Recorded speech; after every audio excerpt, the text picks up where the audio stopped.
The SEC Kickoff has been delivered by Papa John's. Earn free pizza fast with Papa Rewards. Only at papajohns.com. SEC conference season starting in earnest for Vanderbilt and Ole Miss, who kick off in less than 4 minutes. Let's get you out to the game of the week. Dave Neal and Andre Ware, guys. All right, Dari, great job once again. We are in Nashville, Music City, the Commodores. That's right, the undefeated Vanderbilt Commodores playing host to the Ole Miss Rebels. Both these clubs opening up their 2011 SEC campaigns. For Ole Miss, an important game. They have lost 7 straight SEC openers and 16 of their last 18 SEC lid lifters. The Vanderbilt Commodores playing with some enthusiasm as their coach James Franklin in his first year has got this club off to a 2-0 start. His first SEC game is at home here at Vanderbilt Stadium as the Commodores make their way out to the lush turf here in Nashville.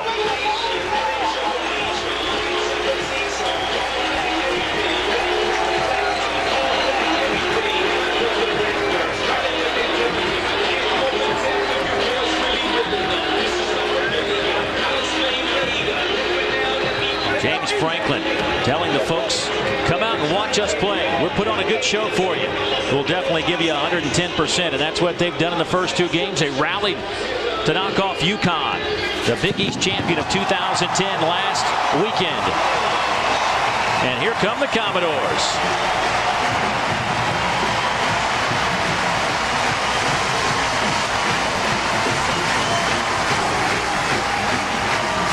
Dave Neal, Andre Ware with you once again. Kara Capuano will join us in just a matter of moments. Andre, we've talked a little bit about Vanderbilt. Let's talk about Ole Miss. This is an important game for this Rebel club. They're trying to gain some momentum. They've gotten off to some slow starts in SEC play over the past few years. This is a team that has some potency on offense. They just have to get it together. What do you make of this group, and how important is this game in terms of putting up some points? Very important, and if you're going to put up points and get off to a good start, Dave, it all starts at the quarterback position, and they seem to have gotten themselves a calming presence there in Zach Stout, a guy that will remind Ole Miss fans of the days of Jevin Sneed. He's a pocket passer and a guy that delivers the football on time that his teammates really believe in him. And then he's got an explosive weapon in the backfield, and Jeff Scott will remind Ole Miss fans as well of Dexter McCluster and his ability to hit the edge and hit the home run each and every time he has the football in his hands. Jeff Scott getting a lot of work last week because a couple of guys were injured. Enrique Davis out in uniform warming up with his team. He missed last week with an injury. Brandon Bolden also missed last week with an injury. He too was in uniform warming up. We'll see how many snaps those guys can get today, if they will see the field at all. Now, Vanderbilt, we talked about enthusiasm. It's on offense and especially on defense, and they have a tremendous player you want to keep your eye on today in Chris Marvin, linebacker. Yeah, he's their unquestioned leader in the middle of the field at middle linebacker, and a guy that gets everybody going. Their entire defense revolves around Chris Marv. Had over 100 tackles 2 years in a row until last year. He only had 80 a year ago. A guy that's a playmaker defensively. He'll make plays all over the field all afternoon. Yeah, watch number 13 all afternoon. He will be around the football. Well, Kara Capuano was down the sidelines moments ago. She had a chance to catch up with the head coach of the Commodores, James Franklin. Coach, you told us yesterday there are 3 conferences that matter in America: the AFC, the NFC, the SEC. This is your first game as an SEC head coach. What are your expectations? Our expectations is no different than the last 2 weeks. Is just come out and play well and play the way we're capable of playing. I try not to focus on anything more in conference, out of conference. I know the fans do, but our focus is one game at a time. You're calling this the 2011 edition of Vanderbilt. What specifically will fans see at home from the Commodores that might be different this year? I think the biggest thing is that we're going to be fast, we're going to be aggressive, and we're going to be relentless. Our guys have persevered last week, and that's what we're going to do all year long. Thanks for joining us, Coach. Thank you so much. Appreciate it. Back to you, Dave. All right, thank you very much, Kara. Ole Miss wins the toss. They defer, so Vandy will receive the opening kickoff. Last week, they busted out the all-black uniforms with the black helmet. Go back to their traditional gold helmets today. The students making their way in to Vanderbilt Stadium on Parents Weekend here in Nashville. Andrew Ritter will kick it off. You just saw Eric Samuels. He's back to return the kick. He stands at the 5-yard line. Ole Miss at 1-1. Vanderbilt at 2-0. The SEC opener for both these clubs is now underway. Samuels at the 1.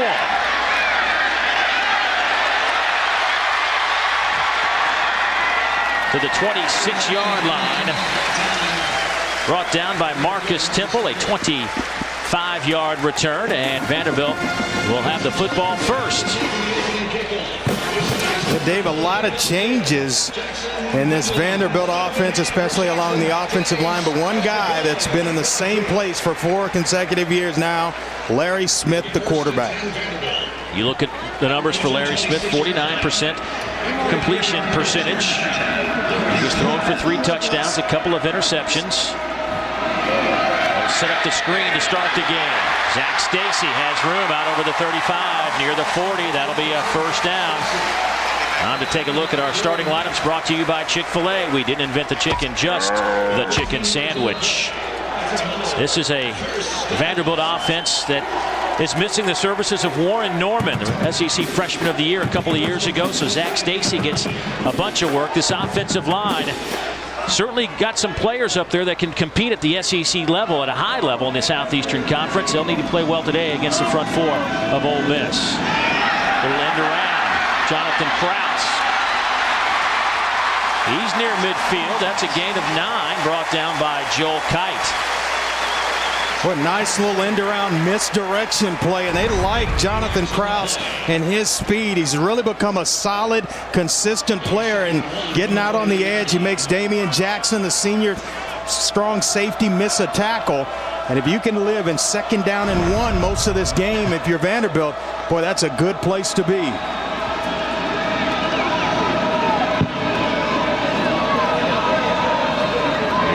Smith, he will keep it. First down and a lot more. We're inside Ole Miss territory at the 40-yard line. That's a gain of 11. Give us a chance to look at this Ole Miss defense up front.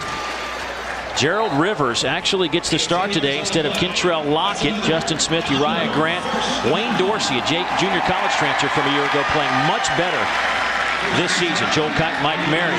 Mary banged up a little bit as well. He had 13 tackles in the opener against BYU. Quick hitter to the outside.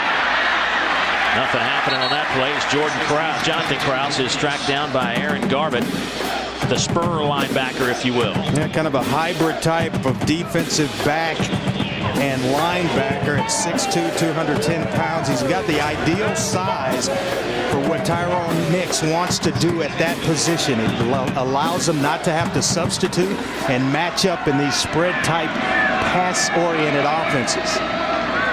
On 2nd down, pass to the near side.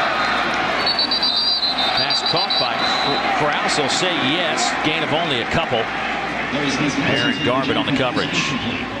Wave it off, but Larry Smith here a little bit low and outside away, and the ball just touches the turf there.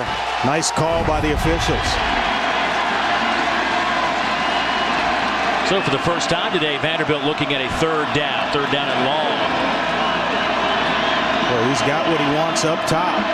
Man-to-man coverage right up at the top of your screen.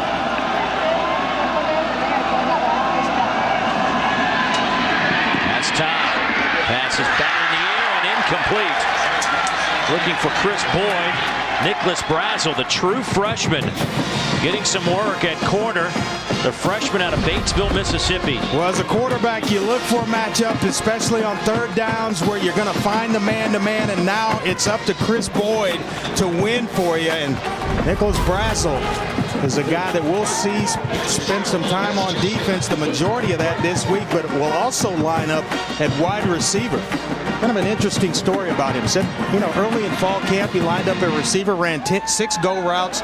They flipped him over, didn't miss a snap. He covered for 6 go routes in a row. Guy's got all kind of talent and a motor that just keeps going. Vanderbilt, little head start. False start. Number 12 on the offense. 5 yards from the previous spot. 4th down. That is Hubert Owens, our referee today.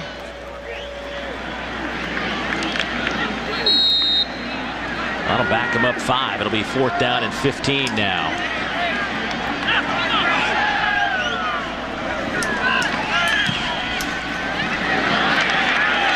Richard Kent hits it to 1, bounces back, perfectly played.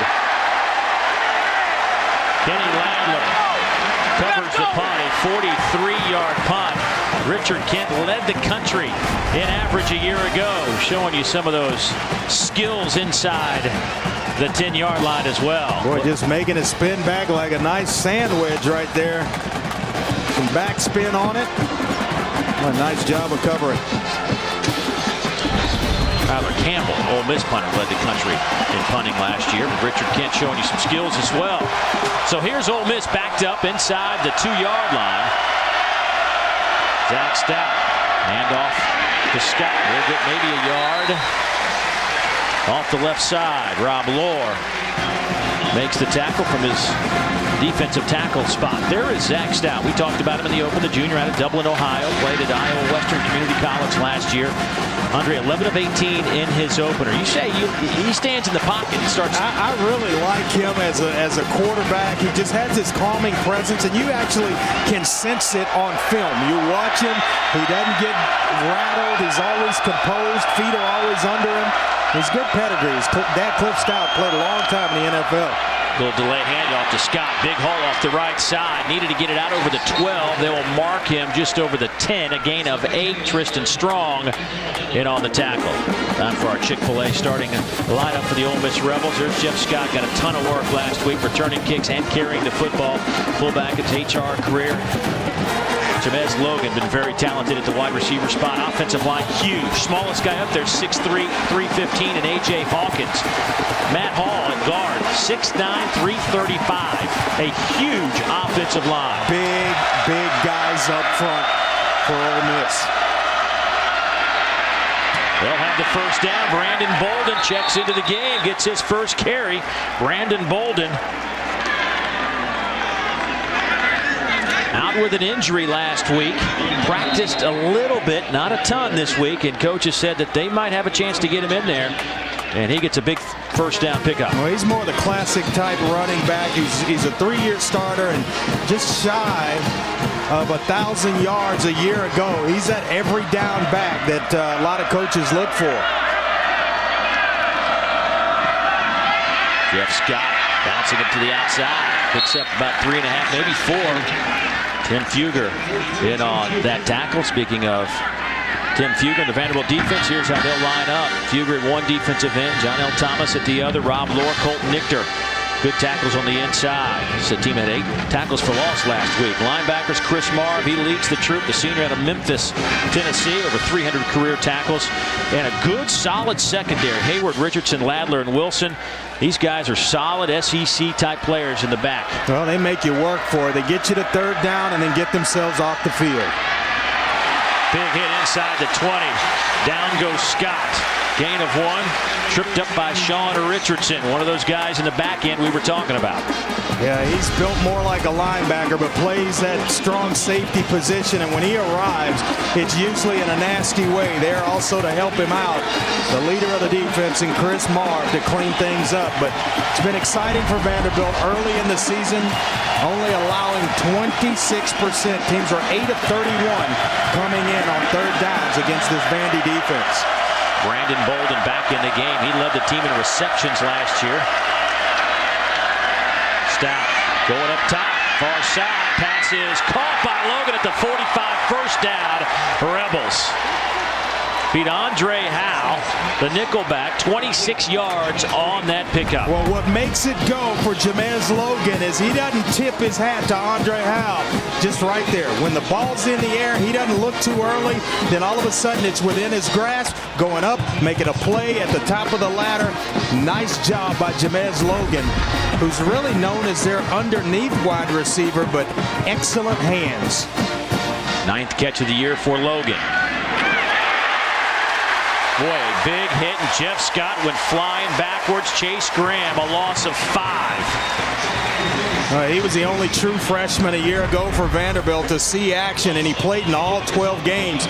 But they bring him from that outside linebacker position. We talked to Bob Shoop yesterday, and I asked him, is there a specific area on the field in which you're going to blitz? He's like, no, we'll come at any time, and it's blitzing to get to the quarterback. Sometimes it's blitzing to stop the run, and that was the case there. Yeah, he said it's kind of his base package is always bringing at least one extra defender. Here's Stout. Pass This is picked off. Sean Richardson tripped up at midfield by Bolden, or he might have been able to take it to the house. A 9-yard return, and that is the 6th interception by this Vanderbilt secondary.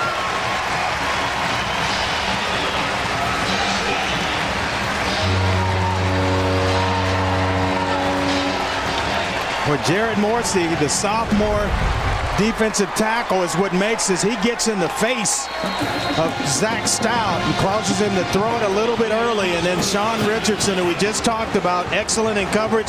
He was bearing down just right there. He had Jamez Logan, but he's got to throw it over the outstretched hands of Sean Richardson. Out of the I formation, Vanderbilt at the 45 of Ole Miss. 4-man front by the Rebels. A little pressure off the edge, and Smith is dropped. Tyrone Nix dialed up a first down blitz. Mike Mary, loss of 10, led the charge. Well, this as a senior quarterback, and Larry Smith, who's played a lot of football, and you're going to see right there Mike Mary is going to get to Larry Smith. But you got to know, after a turnover, the ball's got to come out. It's coming right into your living room, right down your face mask. That ball's got to be thrown away. You lose momentum, Dave, when you happen like you just had a big play defensively. Smith being chased down again, has to get it away. That pressure came from Gerald Rivers, the defensive end, getting a lot of snaps today. Just kind of to further that point, you've taken all those snaps, you've got momentum, you want to hit one down the field, ball's got to come out. You get to the top of the drop, whether it's out of the shotgun underneath, it's got to come out. You can't take the sack like that and give momentum right back to the Ole Miss Rebels. Boy, 1st and 10, it was at the Ole Miss 45. Now you're looking at 3rd down and 20. Forever. From your own 45. Another blitz coming right here.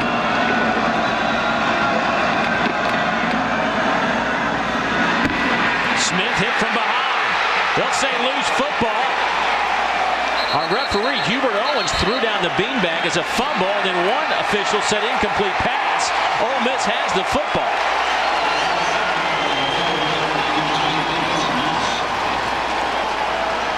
How many times and how many Saturdays have you heard me say on 3rd down and long, at the quarterback position, expect pressure, expect blitz, get back, get the football out of your hands. You've gotten the 3rd and 23. There aren't a whole lot of plays in the playbook that'll get you there. It's got to come out. And boy, he goes right around Ryan Seymour. It's Wayne Dorsey who is playing with a reborn passion this year for Ole Miss defensively. So now Ole Miss at the 38-yard line of Vanderbilt. 1st down and 10. That's Logan in motion. They'll play fake to Scott. Pressure comes. Stout hit as he throws. That ball's back in the air, nearly picked off by Casey Hayward. Well, Casey Hayward's probably their best cover man. But he's seen some action. He might see some action today on the offensive side of it, but he's a high school quarterback. Knows coverages, knows body positions, but nice pressure as well by Chase Graham again from the outside in the face of Zach Stout. Boy, right there. You like to say if it touches the receiver's hands, you got to catch it. That's a tough catch. 2nd down and 10. Bolden, a lone setback. In motion, Jamal Mosley, the tight end.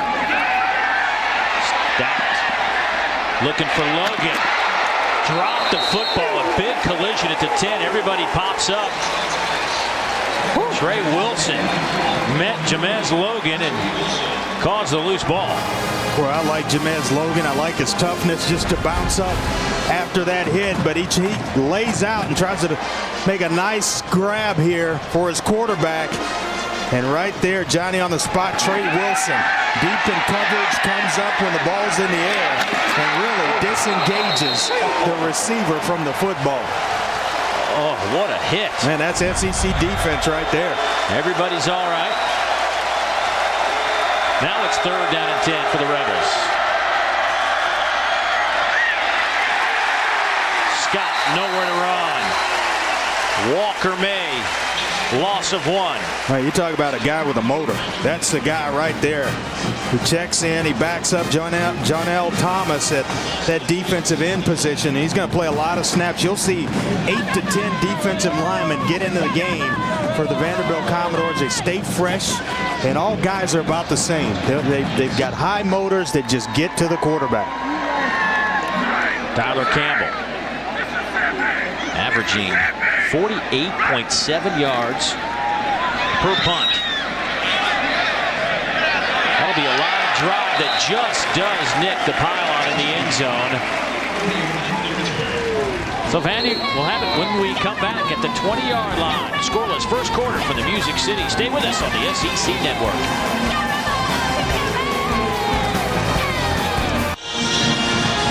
Ole Miss and Vanderbilt scoreless here at Vanderbilt Stadium. 6:25 to go in the opening quarter. Now make sure you join us at halftime as we announce this week's winner of the Honda Generators Tailgate Giveaway. Each week we'll be awarding a brand new Honda EU 2000i generator to the fan with the best tailgate. Simply send us video or pictures showing how you tailgate for your chance to win. Be sure to log on to ESPNplus.com for more details on how to enter. First down and 10. Commodores at the 20-yard line. Larry Smith in the shotgun. Spending a lot of time back in the gun today. That handoff goes to Deron Seymour, the true freshman. He'll get a couple of yards. You know, I'm glad you mentioned that because they describe themselves offensively as a West Coast offense, but you watch them, I only saw maybe 10% of the time that they're under center. The rest is spread option type stuff from the shotgun. Will play fake to Seymour. Will dump it off to the fullback Fitz Lassing, sophomore from right here in Nashville, Tennessee, with his third grab of the year. Gets it close to the 30-yard line. They'll be about a yard and a half shy of the first down. Well, the play action actually held the linebackers inside and allowed Fitz Lassing to get outside of contain. And Larry Smith, a nice job of kind of flipping the football out there. Seymour. He'll have the first down at the 32-yard line. Gain of 3 on the play. Uriah Grant, defensive tackle, makes the stop for Ole Miss. This O-line needs to play well today for Vanderbilt. Larry Smith sacked 7 times last week against UConn. Set up a little screen. Jonathan Krause to the 37. That's a gain of 6. Wayne Dorsey drags him down. Thought for a moment Krause might have been able to pop that one. Toyota's 1st and 10 line brought to you by your local Toyota dealers. Toyota moving forward. Boy, I thought Jonathan Krause was getting ready to go to the house. A finger snap away from being gone. Stutter step by Seymour. Look at his nifty moves as a youngster out of Hialeah, Florida. Had a 40-yard touchdown run last week. Coaches say he is a elusive runner. We saw a little glimpse of that on that possession. Well, true freshman. He's a natural runner. Has good hands and a lot of shiftiness to him. He's just a short guy. They said he's short. He's not little. He's short. 5'7", about 190 pounds, and he's a guy that can make you miss as well as challenge you if you show up early. Give it to Seymour again. This time he's met by a couple of white jerseys. Stopped at the 45. Brian Bennett, first one there for the Rebels. Yeah, we had a chance to talk to John Donovan, their offensive coordinator there to the right yesterday, and he described them as a West Coast offense, but they've got some West Virginia influence, some Tulsa influence with Herb Hand as their offensive line coach, and it's more, to me, spread option than it is West Coast offense. Right off the shoulder pads of Fitz Lassing. Flag came down at the line of scrimmage. See what this is about.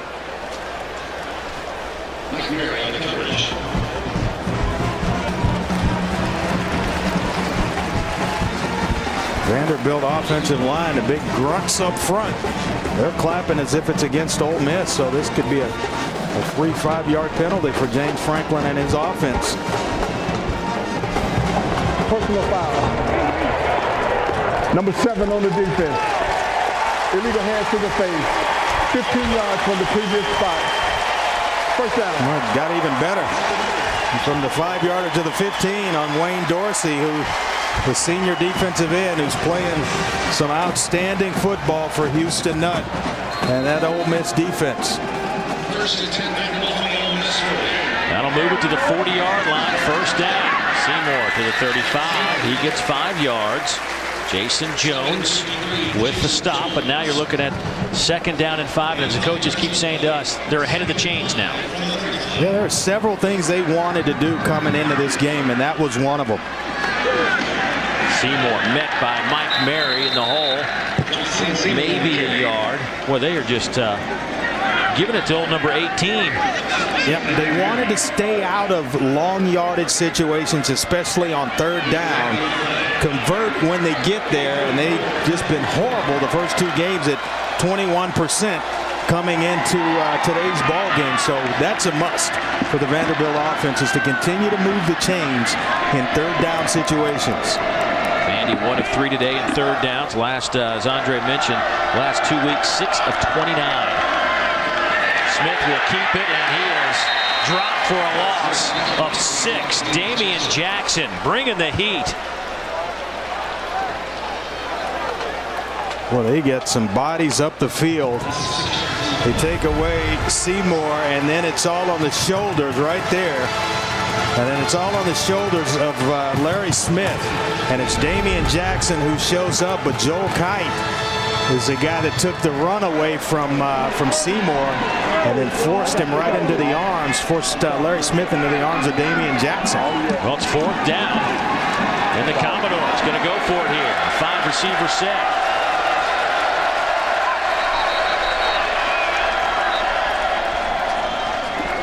Ole Miss taking a timeout. Timeout. Ole Miss. It's their first charge timeout of the half. James Franklin kind of rolling the dice on 4th down and 10. We'll see what the Doors have in store for Houston Nutt and the Rebels when we come back here in Nashville.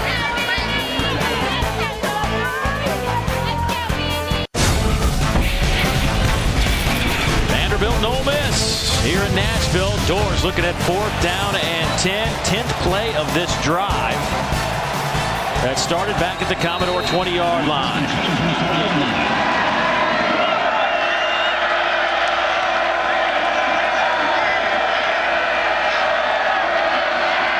Four-man rush.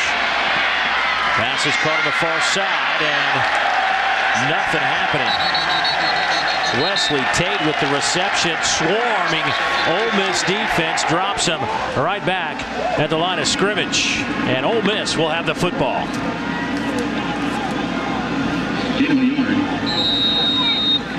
So the Ole Miss defense stands tall. Get the football back for Zach Stout and company. Back in a moment. How about that, Andre? Going on the road with a young football team. I tell you what, I got a chance. We visited with Gene Chizik last week, and I was about as impressed after that visit with him than any coach that we've ever sat in coaches meetings and talked to. Always going to have his team prepared and won't get out coached on Saturday. Here's Bolden. Brandon Bolden right off guard near midfield to the 47.5-yard line. That's a gain of 9. Casey Hayward with the stop.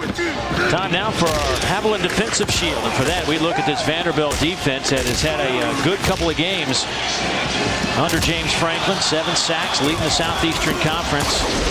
Now actually +5 with the interception today and the turnover margin. That's been a big part of their defense. They've scored 35 points off turnovers. Bolden breaks a tackle and then walloped by safety Kenny Ladler.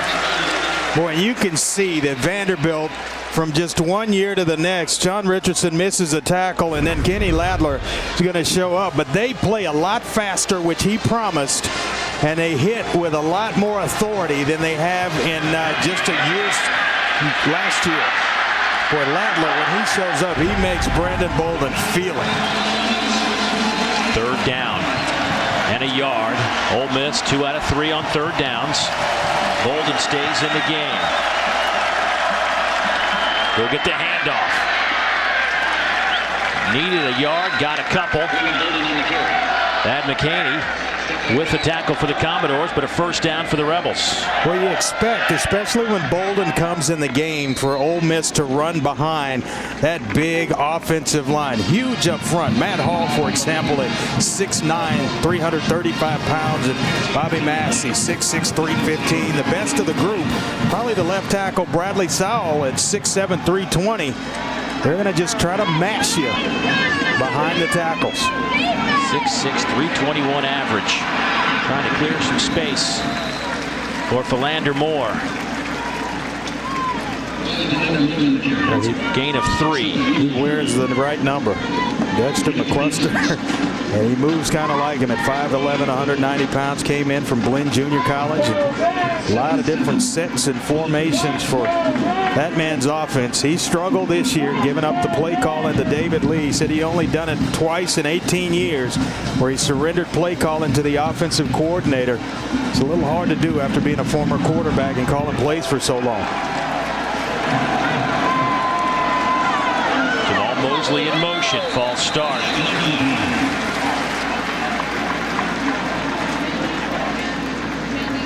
Oh, hell yeah.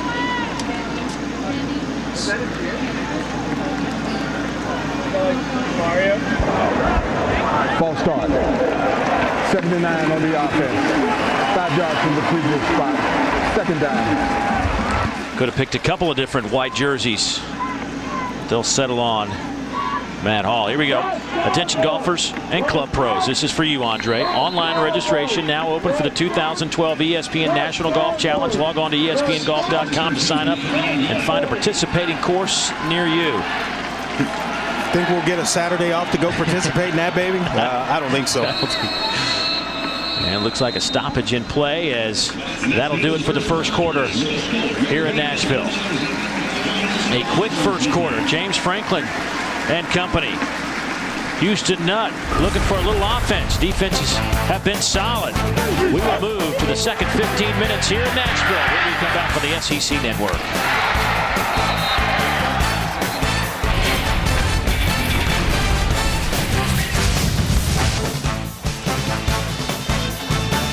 In Nashville, Vanderbilt Stadium, scoreless. The SEC opener for both of these clubs. Second quarter football about to begin, and with that, Jeff Scott is today's real deal, brought to you by Wendy's. 323 all-purpose yards, 7th in the conference, 4 total touchdowns, and he got the football so much last week. Coaches said that he was really gassed late in the fourth quarter. Going to try to give him some breaks. Having Brandon Bolden back certainly helps. Well, Wendy's well represented as him as the real deal player. That's for sure. Speaking of real deal, Tim Fugger catches Jeff Scott for a loss of 2. Believe it or not, number 42 was recruited as a wide receiver to Vandy, who moved to tight end and then to defensive end. It just kept growing, and the body kept getting larger and larger, where he ended up at defensive end. But boy, he shows you the quickness there to get off the football and make a nice tackle on a good football player, Jeff Scott, who we just talked about. Out of Oak Brook, Illinois. Bolden back in the game for the Rebels. 3rd down and 15. Here's Bolden. Chased by a bunch of black jerseys and gets by most of them. That may be enough for the first down. They'll say he's out of bounds right near the 40-yard line. 14-yard pickup. Boy, what a nice athletic play on the part of Brandon Bolden, who they've missed. Jeff Scott's filled in nicely, but they missed this. An every down guy, Trey Wilson, he's able to jump over him, but look at Zach Stout, the calmness in which he delivers the pass. Little angle route by the back where he starts outside and then back underneath coverage. The Rebels going to go for it on 4th and 1. Quickly to the line. The flag comes in.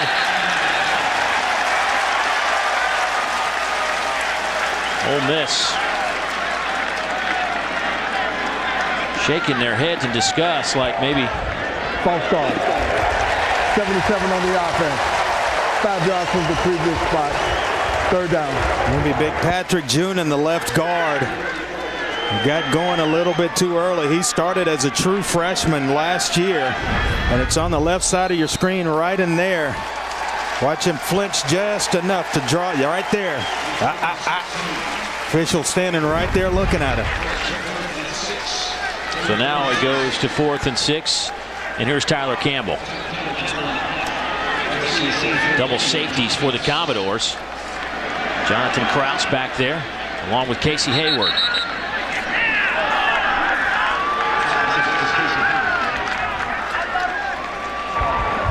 Timeout. Ole Miss. The second timeout of the half. They only had 10 players on the field, had to take a timeout. Not a good couple of minutes for the Rebels. 13:24 to go here in the second quarter. Remember, Vanderbilt has had Ole Miss's number. They have won 4 of the last 6 against Ole Miss. Well, we've got more exciting SEC football action coming your way next Saturday as sophomore quarterback Aaron Murray leads the Georgia Bulldogs into Oxford to take on this same Rebel club. That's Georgia and Ole Miss next Saturday at noon Eastern, 11 a.m. Central, right here on the SEC Network. Well, you were talking about defense, and it's just about as even as you can get. Ole Miss 17 plays, Vandy 19, and both teams, Vandy averaging 2.2 yards per play as Ole Miss 3.8 yards a play, and it's just going nowhere because of good defenses. Fair catch called for at the 12-yard line, taken by Jonathan Krause on a 34 yards. Well, we'd like to recognize our friends at Allstate for their charitable contributions across the country since 2005. Allstate has donated more than $2.4 million through the Good Hands Field Goal Net program to benefit University General Scholarship funds. Oh, I like it. You know, it's kind of like baseball and a pitcher pitching a no-hitter. Every pitch all of a sudden becomes, you know, of the importance, and one play could be the difference in one of these offenses breaking out. Under center, a rarity for Vanderbilt. Larry Smith going up top. That pass batted in the air at the 40-yard line. Looking for Jordan Matthews. It falls incomplete. Charles Sawyer and Wesley Pendleton on the coverage for Ole Miss. Second down and 10 coming up. Well, when you play free safety, you better have some range. And Charles Sawyer, they moved him from corner to safety for this reason right here. Good ball skills and good range. Able to get from the middle of the field to the outside third and break up that pass intended for Jordan Matthews. Smith still under center. That handoff goes to Zach Stacy. He's out over the 15 to the 16-yard line. Give him 5.5 on the carry. Stacy certainly the larger of the two backs at 5'9", 208 pounds. Very built to kind of run between the tackles. You see him before the game. He's a good-looking athlete and a guy they rely on even sometimes in terms of return and punch, but a sure-handed athlete that brings a lot to their running game. So now it's 3rd down and 5. Little slant route, incomplete. Chris Boyd, the intended target.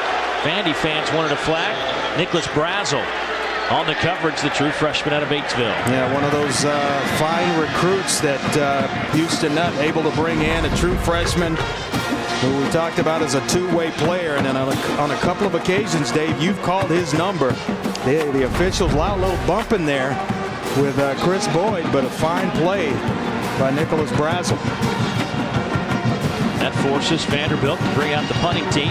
Richard Kent averaging almost 42 yards a kick this year. And a career-best 67-yarder last weekend against Connecticut. Jeff Scott back to return the punt. This is a boomer. Scott can't catch up with it. Lets it hit at the 20 and down to right there. What a punt from Richard Kent. 64 yards. Well, that's only the second longest punt of the year for Richard Kent. He has one for 67 yards, and in 13 punts, 3 inside the 20, now 4. Well, when we come back, we'll send it to our studios, get an update on the Tigers versus the Tigers, SEC versus ACC. Stay with us.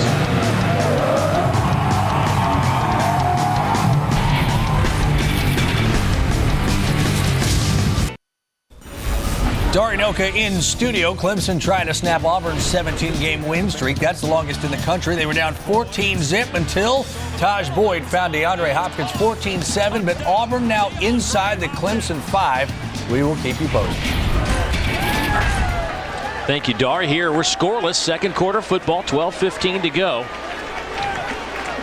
And Randall Mackey wearing number 1.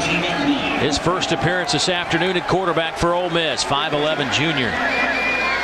Bastrop, Louisiana. Fumbled snap. And the Rebels able to fall on it. Yeah, but it's going to be an offsides penalty right in the middle of that defensive line for Vanderbilt. Jump, tried to get back and just could not regain his balance. I didn't get a number, but it might be Rob Lohr, who is a fast, explosive player, maybe a little bit too fast there for Vandy. Offside.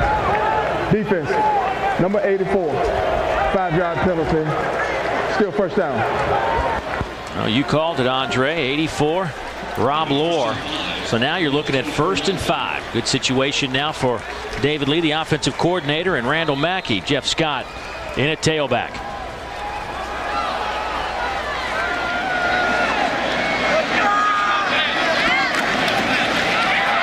Scott. First down, 39-yard line. Well, just trying to get some type of offensive spark.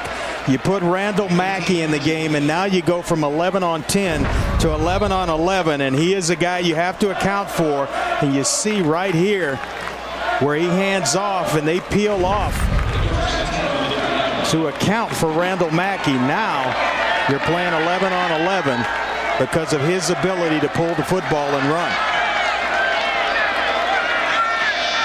Mackey, the junior college transfer out of East Mississippi Community College, gets the snap and will hand it off to Scott. He's chased down and dropped. Nice play. For a loss by who else but Tim Fugger, his second tackle behind the line. A loss of 5. Well, Dorinoka just told us moments ago, Auburn knocking on the door. Dari, what's going on? Dave, I told you we'd update it. Let's do it. Right after I send it back to you, Michael Dyer, direct snap, touchdown from a yard out. He's got 10 carries, 86 yards, and 2 touchdowns. Auburn up 2 touchdowns again. Dyer with 150 last week. Picking up from last year. Just never slowed down. Had a good spring practice, good fall camp, and he is off and rolling for the Auburn Tigers. Second down and long. Call it 15. And Mackey picks up a couple. John L. Thomas, the other defensive end, makes the stop. The junior out of Orlando, Florida. Let's go back and take a look at Tim Fugger, who I had a chance to talk to some scouts before the game, and they really like his ability off the line of scrimmage, his quickness, maybe even a 3-4 outside linebacker type on the next level. But he is getting some looks. He's got good size at 6'4", 255, a high motor player that makes plays.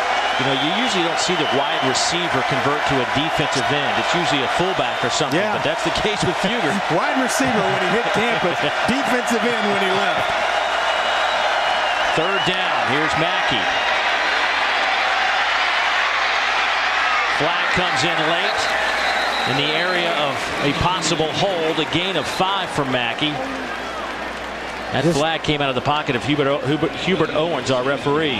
When it comes from him, it's just about, the official back there protecting the quarterback. That flag's thrown, it's just about holding every time. Holding. 78 on the offense. That penalty is refused. 4th down. Yeah, you see the referee drop one? He's looking for holding. Bradley Sowell, the left tackle, one of the best tackles in the conference at times. Yeah, he's their most athletic offensive lineman and the best athlete among that offensive line group. Doesn't usually get flagged for a lot of holds. Tyler Campbell. It's a knuckleball to Jonathan Krause, who will take it at the 14-yard line. Krause to the 30, to the 32, and dropped right there by Joel Kite on the special team stop. 44-yard punt. There is a timeout here in Nashville. Scoreless, 9:36 to go in the second quarter. Today's SEC Network game is brought to you by the Capital One Venture Card. What's in your wallet? Champion, it's how you play. Allstate, you're in good hands. Frost Brewed Coors Light, the world's most refreshing beer. Groove Caulk by GE, never sticky or stringy, never cracks or crumbles, always paintable. And by the 2012 ESPN National Golf Challenge. Go to ESPNGolf.com to sign up today. 86th meeting between these two schools. First meeting was back in 1894. Seventh time in the last 9 years they have opened up SEC play against each other. Vanderbilt has won 4 of the last 6. Here's Seymour. Falls forward to the 36-yard line. Gain of 4.5. Justin Smith finally brings him down. That'll give us a chance to catch up with Kara Capuano down the sidelines. Kara. Well, guys, been watching James Franklin, and he is very engaged with the offense. Just ask the offensive line. If we can get this running game going, it's going to help us. Give us a little more. They will sling it to the near side. Krause, nowhere to run, stays in bounds and gets walloped. Aaron Garbutt, number 20, with the big hit. That just about back to the line of scrimmage. That'll bring up a 3rd down.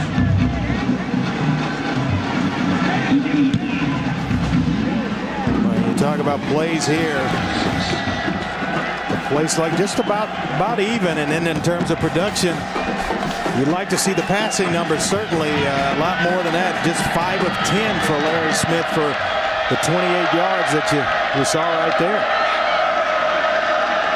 Smith, wide open, pass is caught by Chris Boyd, and they will spot it at the 43-yard line. Gain of 6. That'll be a 1st down. Marcus Temple runs him out of bounds. Boy, I really like Chris Boyd as a receiver. He's going to outflank the defense right here. They catch him on the run, time the snap just right, and a nice little flip from Larry Smith to Chris Boyd. He can really get down the field and make athletic plays, but they're using him underneath as well. Here's Boyd again. Coming into this game, Boyd had 4 catches. 3 of them were for touchdowns. Yeah, he is a guy that can get down the field. His first 3 catches, Dave, as a matter of fact, went for touchdowns. And they're hoping to kind of get him unraveled and unleash him today on Ole Miss's secondary. But I like him. You watch film on him, and he just flashes. Always shows up on film. And a big kid, 6'3", 210. Timeout taken by Vanderbilt. Vanderbilt. It's their first time out of the half. This will be a 30-second timeout. James Franklin trying to find some answers offensively to get this Vanderbilt team moving a little bit. McAllister's Deli is giving 2 lucky guests each a Jeep Wrangler. Visit us on Facebook.com/TFreaks for official rules, entry forms, and great weekly tailgate prizes. Visit Facebook.com/TFreaks, and you could be a big game winner. Are we not eligible for that? You know, free Jeep Wrangler? I can get it in. I can get in on that. Both these offenses kind of stuck in the mud today. Well, Vandy came out. They had a nice game plan, went right down the field, and then they stalled out. Now, here they go again with the urging, as Kara told us, by the head coach, kind of challenging that offensive line to get protection and get the running game started. On 2nd down and 3, they'll go with 2 tight ends. Seymour, the single setback. Play fake to him. Smith lofts it up down the near sidelines, looking for Seymour, and a flag comes in. Well, here I go again on my soapbox. That's exactly why I believe that should become a spot foul in college football. A guy's beaten, and Joel Kite, Jerron Seymour gets behind him. All you got to do is bump, and it's 15 instead of the spot foul. Defense number 15. The penalty is 15 yards from the previous spot. Carries an automatic 1st down. I, as a receiver, have, that outside linebacker beaten down the sideline. It's a huge play getting ready to happen. And all he does right there, starts bumping. And now it's a 15-yard penalty as opposed to the spot foul. I think at some point, all the rule changes that go on, that's one that they really need to change. That's the 4th penalty against Ole Miss for 40 yards today. They came in 11th in the conference in terms of penalties, averaging over 62 a game. Zach Stacy swallowed up by some white jerseys up front, led by Jason Jones. Loss of 4 on the play. Well, nice job by the junior line defensive end. 6'2", 255, staying at home. Didn't get fooled by the tackle there to engage him and let him go up the field. He stayed at home and waited on Jerron Seymour and made a nice stop for a loss.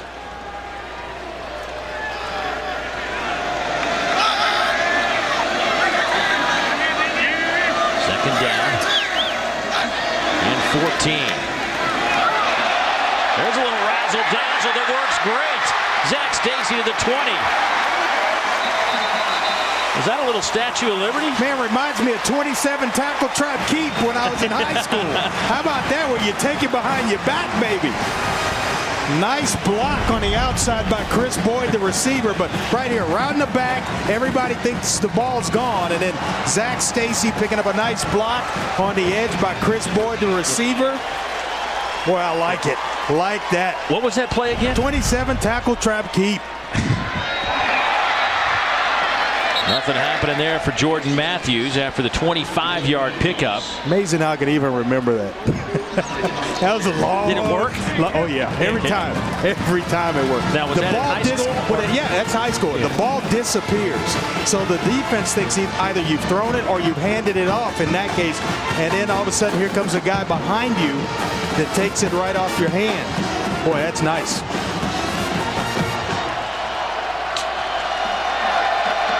Nifty little play. Fake from Larry Smith. Nice grab. Looks like some movement up front. Chase White. One of those guards coming off his first career start.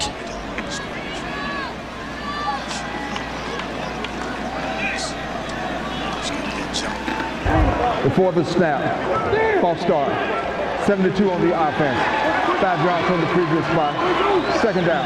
Kyle Fisher. But let's go back to the little razzle-dazzle plays. That Statue of Liberty type play where you're right there. Everybody thinks maybe you've thrown it, and then it's just a nice little underneath handoff. They don't recognize it in time, and James Franklin knowing that's one that we've been talking about all week, working on, and it works out. Larry Smith, big hole as he keeps it. Touchdown Vanderbilt from 19 yards out. Untouched.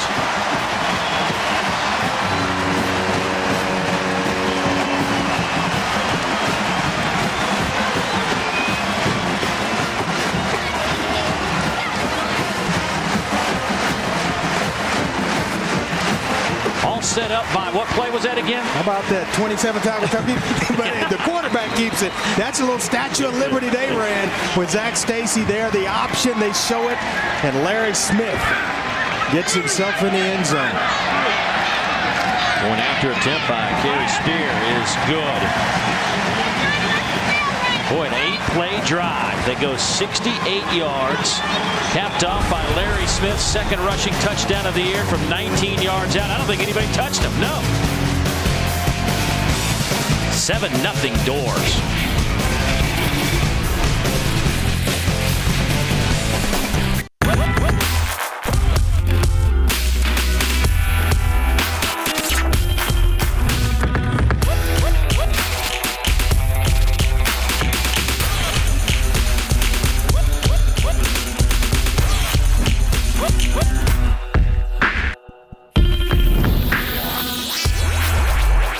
Make that. For 99 cents? Probably not. Our 99-cent chicken flatbread sandwiches, now in 2 bold flavors, only at Taco Bell. At Regions, we're committed to helping small businesses find new ways to optimize their cash flow. So stop in and ask for a Regions Cash Core analysis and see how easy it is to get your cash flow heading in the right direction. Let's talk. Dory Noka in our SEC Network studios. Coming up at the break, Auburn and Clemson. You like offense? You've got plenty of that in the first half. Highlights coming your way. Also, we will look ahead to Tennessee and Florida. Big SEC East battle. And Maryland, West Virginia. West Virginia been mentioned as that SEC. Well, we'll see. It's coming up at the half. All right, Dory, thank you very much. Vanderbilt finally gets on the board. They've had a couple of nice drives, but for whatever reason, whether it was a penalty or missed play, couldn't hold on to the football. They've never been able to capitalize. Certainly took advantage. They did there. Larry Smith in the end zone. Spear will kick it off. It's a line drive that will sail through the end zone, and nothing that Jeff Scott could do about that. So Ole Miss will bring it out to the 20-yard line. Back to the touchdown. Well, usually when you have two guys outside the tackle, you check out of it, but Seymour here, the right tackle, Kyle Fisher's going to get a nice seal block here. It allows a tight end to get to the second level. Now, the read's going to come from the top in the corner. Larry Smith takes it there. He skates outside to Zach Stacy, and what a nice block on the outside by Fitch Lassing, the fullback / tight end, which allows Larry Smith to really walk into the end zone, as you mentioned, Dave, untouched. From 19 yards out. Now let's see what Ole Miss can do, and looks like they're going to have to burn another timeout. Houston Nutt is not happy on the far sidelines. And that'll be their last timeout. Timeout, Ole Miss. Well, according to Gene Chizik, third and final timeout of the half. You never go to the locker room or go home with timeout. So they've taken care of that with 5:40 left in the first half. Can't save them. That last drive, by comparison to their first 4 drives, was pretty impressive for Vanderbilt. 22 plays, 37 yards on their first 4 drives. And in their last drive, they go 68 yards and pick up the touchdown. By way of a little trickery in there, a little Statue of Liberty to Zach Stacy. And then a nice executed option play on the part of Larry Smith, and some good blocking up front by Kyle Fisher and the fullback Fitz Lance. So Brandon Bolden in at tailback now. He'll stand to the right of Zach Stout. He was replaced for a series by Randall Mackey. 4-man look. Stout hits his big tight end, Furbia Allen. Big collision right at the 30. Give him 11 yards and a first down. Andre Howell came over from his corner position for the hit.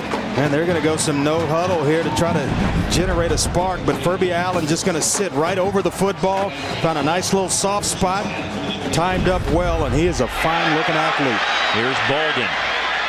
Brandon close to another first down, out over the 40 to the 41-yard line. Tristan Armstrong makes the tackle. Bolden bothered by a bad ankle. Actually has a small fracture. Didn't play last week. Got on the practice field on Wednesday. He looks to be moving pretty good for a guy who has a little bit of a crack in a bone in your foot. Tell you what, you got to be a tough guy when you have anything going around in the ankle area to get yourself back on the field that soon.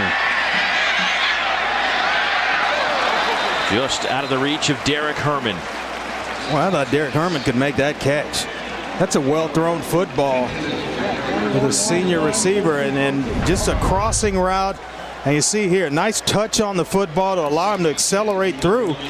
You just felt a few bodies around you, son. You got to go make me a little bit more of an effort to catch the football. You can't believe it as well. I'd give him a good talking to when he got back to the huddle. That's how we say it down south. Lay out, a good talking to. Look, you want to catch a pass, give me some effort. So now you're looking at 2nd down and 10. Stout stops, fires, batted in the air. I tell you what, credit this Vanderbilt defense. They have laid a couple of hits on these receivers of Ole Miss, and now everybody's running scared. Just kind of throwing a hand up, not really going after the football, not really attacking it. And Kenny Ladler, when he's in the area, beware. When number 1's around, there's another guy that'll bring it to you. Tim Fugger. 3rd down and 10. Chris Marr bouncing around, some movement up front. I believe that's Bradley Sowell who popped up out of a stance, and now you're looking at 3rd down and 15. Vanderbilt just jumping all over the place. Well, he's got a couple of guys over him. False start. Offense. Number 78. 5 yards from the previous spot.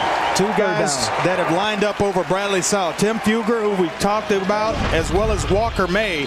And you're talking about two highly intense players. And right there, you see him just looking down inside. Walker May telling the official, but those are two guys that can really bring rush off the edge. Defensive coordinator Bob Shoop loves to bring some heat. Part of his base defense, he says. Let's see what the guys in black do here. They will fall off. Four-man rush. Pressure comes. Batted in the air. That ball will be picked off. Trey Wilson on the near side. He will go untouched into the end zone. Touchdown, Commodores. 52 yards.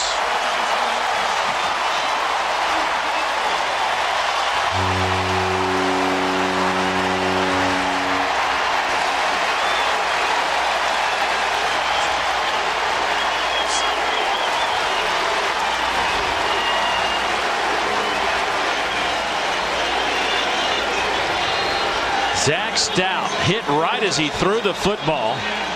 It was an easy interception for Trey Wilson. His second interception for a touchdown this year. Point after is up and good by Kerry Spear. Boy, did he have a convoy to the end zone. Guys knew about the interception. They turned and started picking up white jerseys, and it was an easy return for a touchdown for Trey Wilson. Walker May off the edge beats Bradley Sowell, and then it led to a Trey Wilson return for a touchdown. Vanderbilt leads. The man of the moment, Trey Wilson, who had a 78-yard touchdown return versus Elon, goes 52 on that one. Boy, look here. We had the false start before, and now all of a sudden Walker May's in the head of Bradley Sowell right at the top of your screen right there. There's the matchup that we talked about. Little outside move. He gets by the back as well and free to the back of the quarterback, forcing a bad or an errant throw. And then it's Trey Wilson with his second interception of the year for a touchdown. Andre, they have scored 42 points in 3 games off of turnovers already for Vanderbilt. Boy, they bring it. And credit Bob Shoop, the defensive coordinator, who's not afraid to bring pressure. You try to pass against them, and it is you could get the pressure from just about anywhere. It's not just up the middle or off the edges. But when you can get it with just 4 guys up front, boy, that is a bonus for him. Boy, the Rebels would love a huge return from Scott. Won't get it. He's met at the 23 and dropped there. By the way, that number we just showed you, that Vandy scored a defensive touchdown in 3 straight games, first time in school history, which goes all the way back to 1890. Been playing football a long time, huh? First time that's ever happened. Woo. So Ole Miss needs to get it going. Right now, Stout 4 out of 10, 51 yards, 2 picks.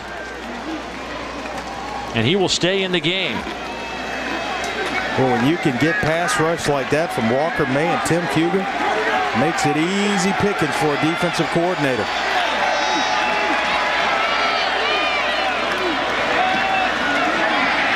Here's Scott, cuts it back out to the 24-yard line, maybe 25, gain of 1.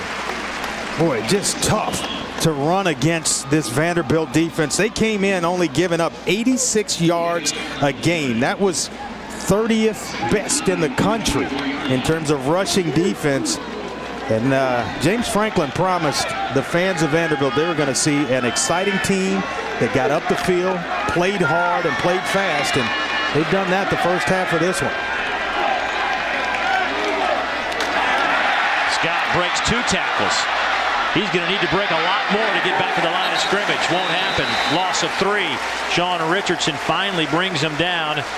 And you see the swarming defense from Vanderbilt. It's a great point, Dave, because not just one guy showing up. Tim Fugger is a guy that gets there first, misses a tackle, but then you'll see about 5 gold helmets and black jerseys show up, and nowhere for Jeff Scott to go. And this Vanderbilt defense doing it without a single tackle from Chris Maul. 3rd down and 11. Pressure again. Fugger hits the quarterback, nearly picked off. That time Eric Samuels almost came away with it, but somebody's going to have to find a way to stop Tim Fugger. And without blitzing, they're able to get there, and now that makes it tough on Zach Stout because there aren't any windows in zone coverage for him to throw into. You got about 7 guys dropping into coverage, and they're getting there with just the front 4. Tyler Campbell, wobbly kick. Fair catch called for. Taken at the 44-yard line with 3:02 to go before halftime. Vanderbilt with 2 timeouts left. 33-yard punt. I have to tell you, I've been impressed with this Vanderbilt Commodore football team, especially defensively. They seem to have gotten themselves going. They've got 4 pressures on the quarterback and a couple of sacks to go along with it. But then offensively, that last possession with Larry Smith getting the offense on track. Impressive coaching job by the Commodores. Vandy playing some inspired ball, Andre. And you can see it after talking with Coach Franklin yesterday. And he's a rah-rah guy, but he just brings energy into the room. Larry Smith. Here's Wesley Tate. He's hit and stopped. Aaron Garbutt, the safety, pushes him out of bounds, a gain of only 2, but there's just something about James Franklin's aura, if you will. Yeah, and kids really feed off that, and it's not just the newness of a new coaching staff coming in. I think this is something that he's going to be able to build around if he can just get everybody on board and start to get the support, not only from those within the program, but the community as well. And they've been hungry for a winner, a consistent winner in this city a long time. A long way to go in this one, but Ole Miss has spotted Vandy a couple of touchdowns. Larry Smith over the middle pass is caught near midfield. That'll be shy of first down. That's Chris Boyd on the catch. Joe Kite with the coverage. That'll bring up a 3rd down, and let's call it 5. Today's 1st and 10 line brought to you by your local Toyota dealers. Toyota, moving forward. Yeah, which is what the Commodores have seem to be doing right here in this drive, just kind of inching their way along. About 2 minutes left in the first half. You want to put some more points on the scoreboard, but leave Ole Miss little time to execute. Smith throwing it up, looking for Tate to make a play, and he did. The one-time running back that's been moved to the outside, the younger brother of Golden Tate, now with Seattle, makes a great catch. You're reading my mind because this was a guy that was lining up in the backfield a year ago and has made a nice adjustment to slot receiver. Little stop and go. They faked the bubble screen out wide, and Wesley Tate with a nice grab over Wesley Pendleton. They're in the secondary. Gain of 20, 1st down and 10. Clock at 1:33 and moving. Remember, Vanderbilt still has 2 timeouts. Stacy lost the handle and loses a couple of yards in the process as well. Loss of 5. Gerald Rivers will get credit for that tackle behind the line. And that's where they've stalled out in drives, Dave. When you either a penalty or a loss of yardage, a bad play of some sort where you start 2nd down behind the down and distance marker. As long as they're on schedule, 2nd down and 6, 2nd and 3rd and 4. They've been able to convert 3rd downs. You get them to 2nd down and now, what is it, 15? That's tough. Houston not talking to that defense. You see Tyrone Nix to the left of your screen, the defensive coordinator. His group hasn't played horrible here in the first half. Vanderbilt had 1 solid drive, but coming up on our halftime report, we'll continue to see what the Auburn Tigers are doing. Can they make it 18 in a row? Tennessee and Florida coming up. Andre, your thoughts about the Vols and the Gators? I like the matchup. I think Tennessee's got a young group of players, and Derek Dooley, I really, really respect as a head coach. He gets his players ready. Nobody really knows what's going on in Florida. They're kind of the best kept secret all off season. And I know they're scoring points under Charlie Weiss, and they're going to be good defensively under Will Muschamp. That's going to be a nice matchup this afternoon. I don't think there'll be any secrets after today. No, not after today. It'll all be out.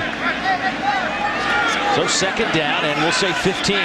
Quick hitter near side. Here's Tate. He needs a couple of blocks. Tate, flag comes in. That is right in the area of holding by one of those wide receivers that snuck out. Once a guy starts to slip off the block, that more times than not a guy will reach And you got to let him go at some point. They hold on a little bit too long and get the flag called here for holding. So now it's going to be 2nd and 25 for the Commodores. Holding on the offense. Number 4. The penalty is 10 yards from the spot of the foul. 2nd down. You're going to see it right at the bottom of the screen here. Udamuma, the wide receiver on the outside. See right there at the shoulder pads. You grab outside, and the official's going to call that one every time, working against Wesley Pendleton.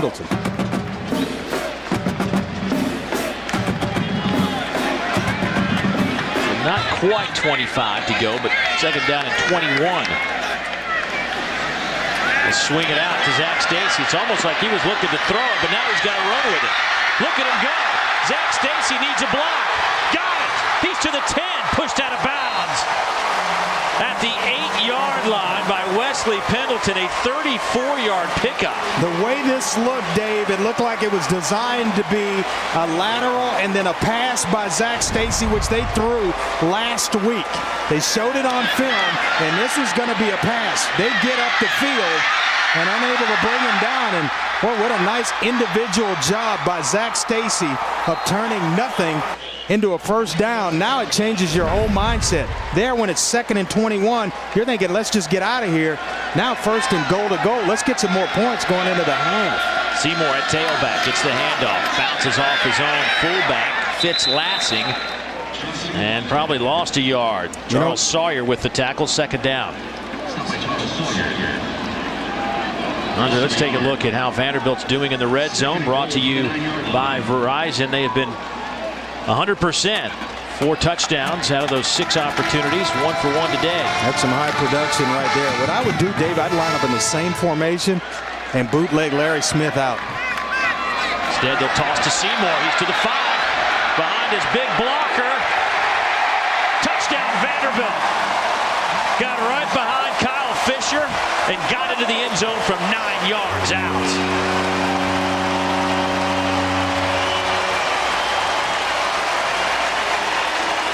The 2011 Vanderbilt Commodores. I'm buying.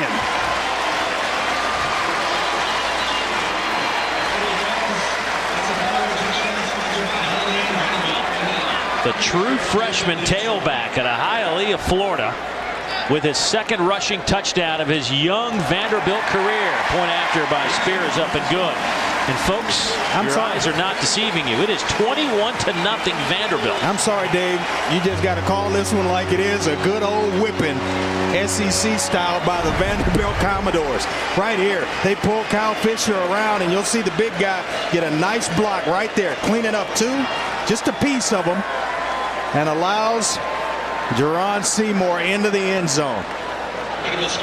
Well, he didn't just knock or pancake anybody, but just enough to get a nice little crease there for Seymour, and James Franklin loving it. Boy, well-coached football team. Well, they've done it every way imaginable. They have gotten themselves going. A little trickery a couple of drives ago. That got them going, and then it's just been a whipping in the trenches on the defensive line, and now, as we just witnessed, the offensive line. 146 yards here in the 2nd quarter for this Vanderbilt team.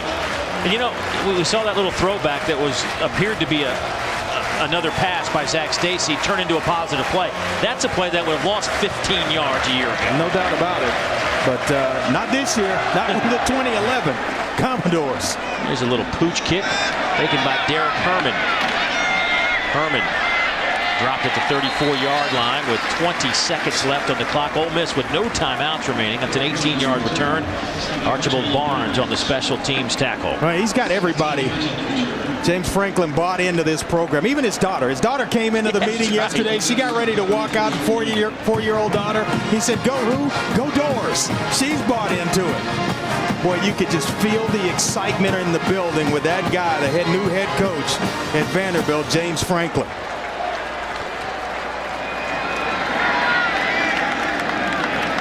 Hand off to Scott.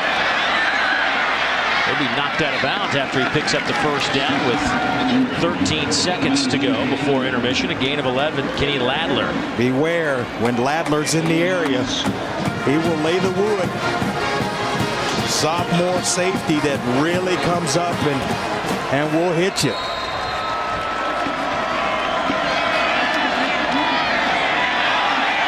Stout slings it down the near side. That's another interception for Trey Wilson. His second today, his third of the year. A flag comes in as Wilson gets it to midfield. That'll end the half.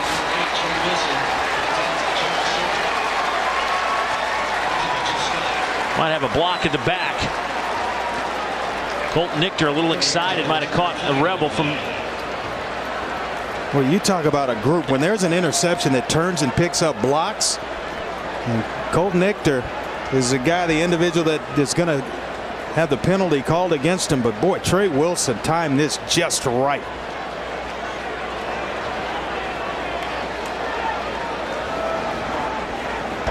During the return, after the interception, illegal block in the back, number 29 on the defense. That penalty is refused. The half is over. The Commodores doing it with some offense in the second quarter. They've been doing it with defense all game. Eric Capuano chasing down the head coach of the Commodores, James Franklin. Scoreless first quarter, 21 points in the second quarter, ends on a pick. What changed, Coach?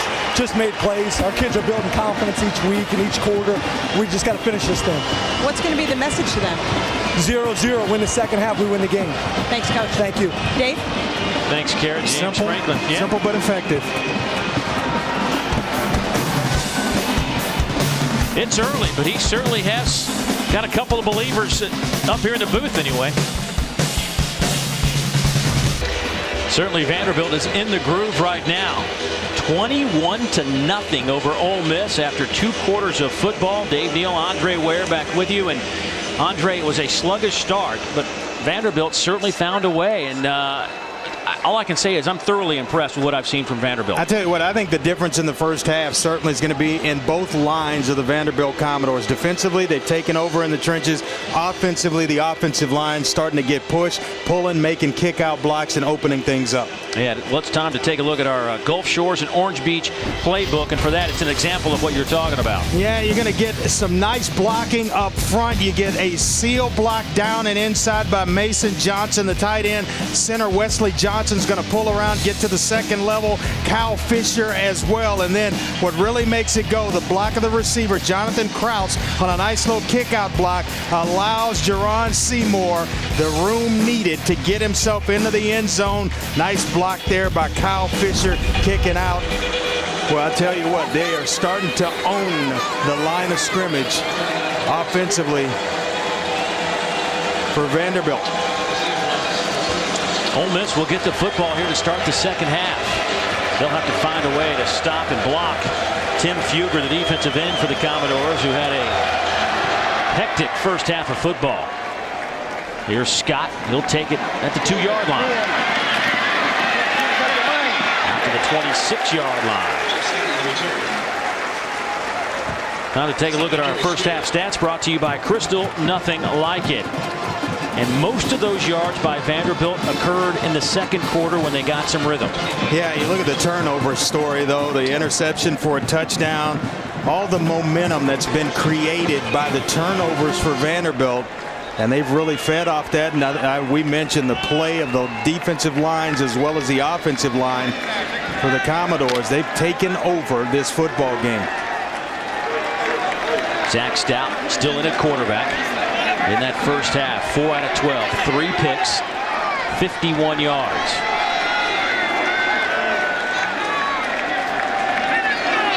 Andre, if you're Ole Miss, is it a confidence issue? Well, I think if 34 can go in that big offensive line, you got to slowly get your way back in, turn it over to the guys up front, and see if you can get some push. Stout going deep on the first play.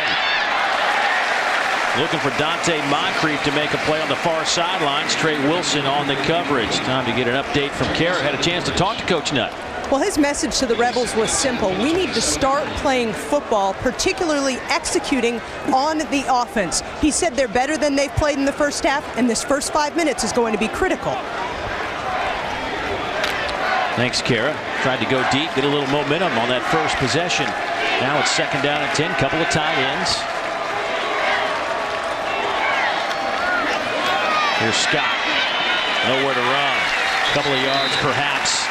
Kenny Ladler leading the charge from a free safety position. Rob Lohr also in on that tackle. You know, I thought the play before that Zach Stout had Jamal Mosley, the tight end, wide open in the flat.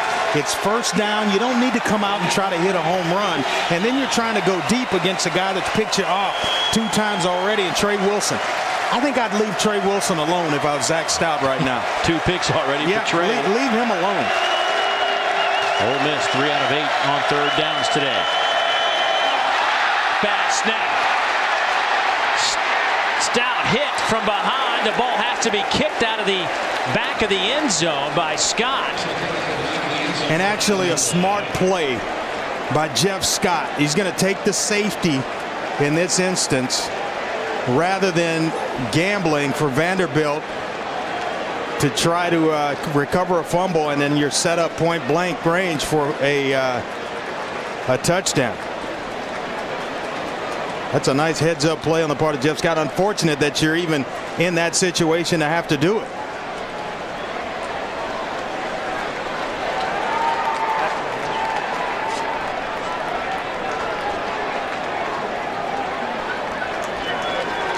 Hubert Owens having a discussion with James Franklin.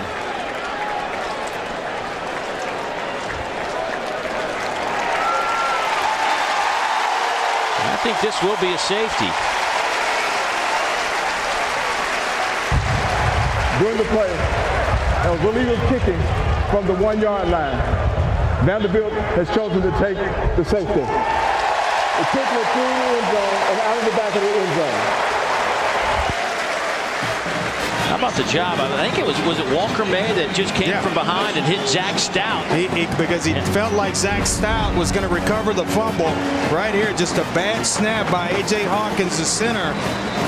And Walker May's got a shot at it. He felt like Zach Stout was going to cut him off, and then a nice play by Jeff Scott to just really allow the safety, because there are a lot of black jerseys coming.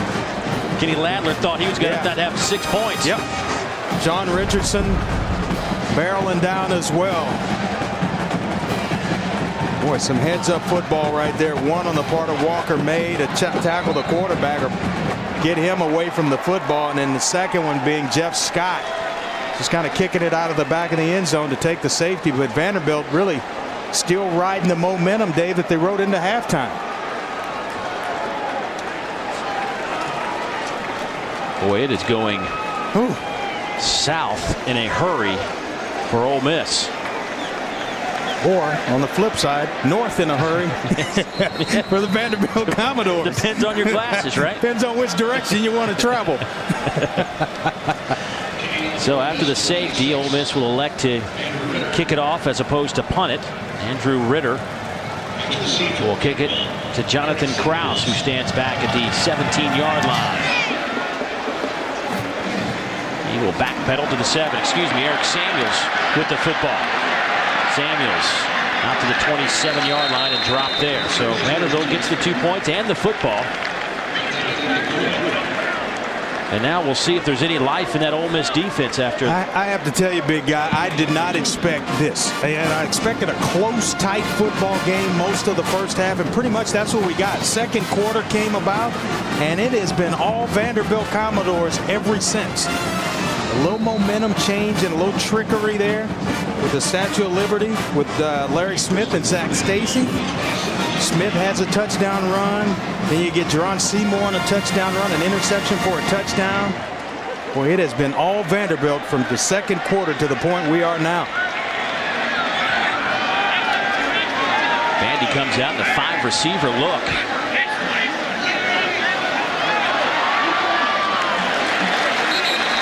Gain of about 3 for Casey Hayward, who gets his first look on the offensive side of the ball. Mike Mary makes the tackle. There's a guy that they just want to get the football in his hands. There are certain guys that are just magical when they touch the football. Casey Hayward certainly being one. DJ Moore, former player here, went both ways in his final year at Vanderbilt. The success on offense the last couple of drives for Vanderbilt, 125 yards and 14 points. Oh, a little cutback by Zach Stacy. He's got the first down. He's near midfield, out into Ole Miss territory, pushed out by Aaron Garbett, the junior Spur. Gain of 20. Boy, a little counter action where you start right and you pull the tackle around to get someone out in front of the back. You'll see right here, actually, it's the guard, number 50, Mylan Brown, who gets a nice block for Zach Stacy, and then it's just a matter of the angle by Aaron Garbett. Otherwise, Zach Stacy's in the end zone. Ron Seymour in that tailback. Smith will keep it. He cuts it inside the 45 to the 44. Mike Mary with his 6th tackle of the afternoon. Smith picks up 4. That'll bring up a second down and 6. I don't think it's my imagination, but I'm just going to check with you. Does it seem like Vanderbilt's the faster team on the field today? We talked about all the speed of Jeff Scott and some guys that really can run. Vanderbilt seems like the faster team. They've been bottled up at times, then all of a sudden it turns into a 4-yard gain or a big run by Zach Stacy. Here's Seymour. He's to the 36-yard line. That'll be good enough for a first down. He picks up 8. Marcus Temple with the tackle. Let's go to the sidelines. Karen, what do you have? Andre, to your point on speed, when we talked to Larry Smith at SEC Media Days, he said right away, James Franklin said, we are no longer 2-10 Vanderbilt. And the team responded by more strength training and more conditioning training and more time in the film room than they've ever spent in his tenure here. That's being shown on the field. Yeah, he said he wanted to create a tough environment for these guys and create competition. I think it's worked out well. So far, so good for Vanderbilt. Under center, out of the I formation. Seymour. He gets it to the 35. He gets a couple on that play. Joel Kite, Gerald Rivers in on the tackle. Bring up second down. Well, you got to admire the play calling of John Donovan, the offensive coordinator. Kind of soften them up on the edges and then come right back up the middle of the formation. You kind of keep a defense off balance, so to speak, when you do that. When you're able to have success and move the chains forward each and every down by going both ways, outside on the edges and in the middle, where you can have your way most of the game. Boy, all out blitz by Ole Miss here, Dave. Looked like Vanderbilt had a couple of guys in motion at the same time. Number 85, 5-yard penalty from the previous spot. Second down. The last time they were in this situation, they were going to throw a halfback pass that went for a bunch by Zach Stacy. Behind the down and distance marker.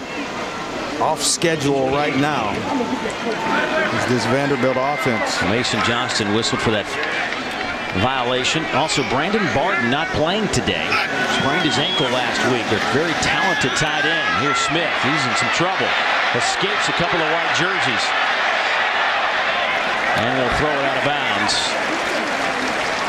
That'll give us a chance to go to Dari, get an Auburn update. What's going on? Well, guys, Auburn was leading Clemson on the road 21-7, but now 21 apiece. Taj Boyd to Sammy Watkins. Watkins, 7 catches, 121 yards.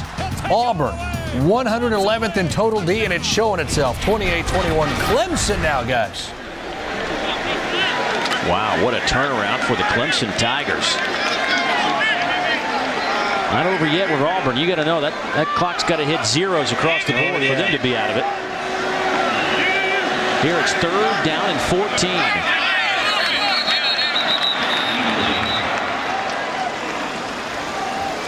Boy, Vanderbilt going backwards here. False start on the offense. Number 17, 5 yards from the previous spot. 3rd down. Well, those are the penalties, Dave, that usually drive coaches crazy, especially when you have the type of start to the second half Vanderbilt's had. They can accept the penalties, the holding penalties, things like that, or maybe a block in the back where a guy's slipping off a block, but it's the penalties before the ball's ever snapped that drive coaches crazy. Here, third down, you just want to protect yourself, not trying to pick it all up. Your defense is playing so well, it's okay if you punt and play defense.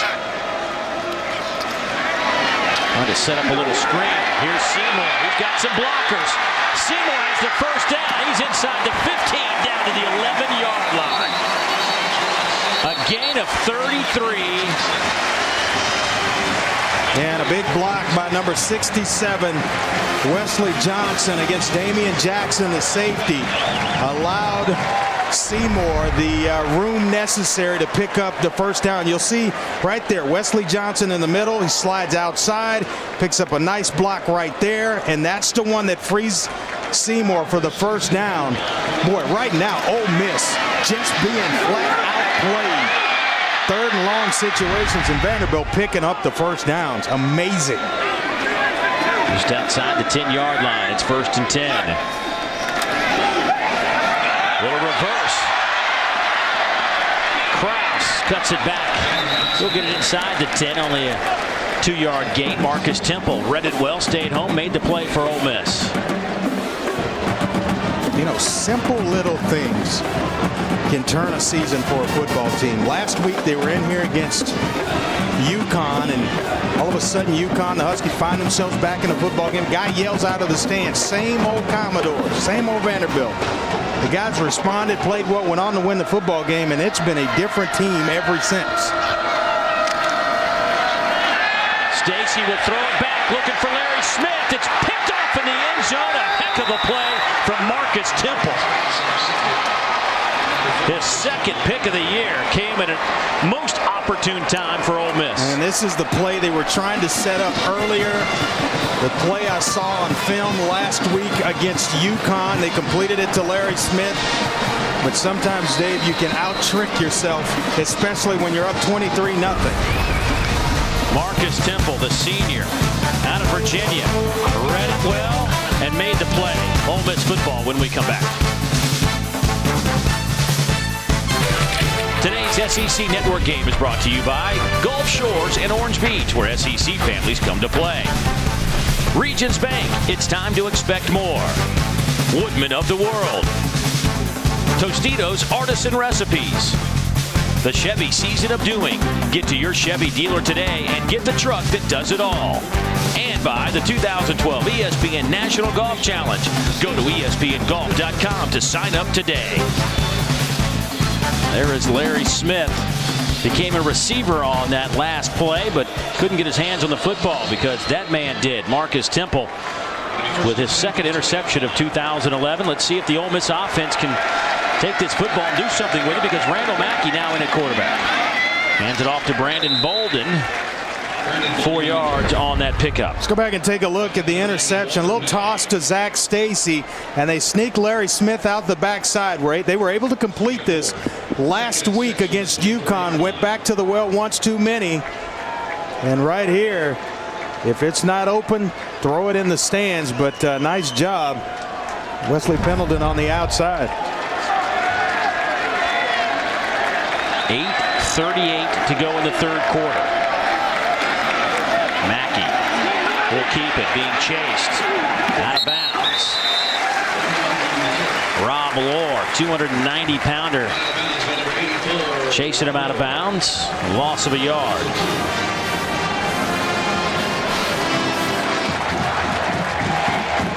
Today's 1st and 10 line brought to you by your local Toyota dealers. Toyota, moving forward.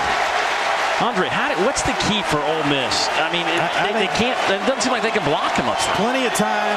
I think you got to start pounding away. Just get vertical, up north and south with a running game. Trying to trick them too much, get to the edges.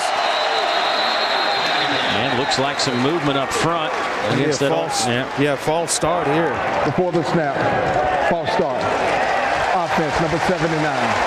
5-yard penalty from the previous spot. Third down. For Bobby Massey and Bradley Sowell, the 2 tackles for Ole Miss. They have got their hands full with Tim Fugger and Walker May in passing situations. trying to get an edge and get out of the stance a little bit fast against two very fast edge pass rushers in May and Fugler. So now you're looking at a 3rd down and 12. Mackey out of the shotgun. Mackey, some nice moves. Needed to get to the 30. That won't happen. He gets to the 26 and stopped there. Chris Marv with just his 2nd tackle today. Got some help from Casey Hayward. Now you're looking at 4th down, and here comes the punt team. Yeah, Casey Hayward actually came on a corner blitz, and they did a nice job of picking it up to give Randall Mackey a little more time. But then all of a sudden, here come those edge players that we talked about barreling down and force the run of Randall Mackey and forces him into a punting situation.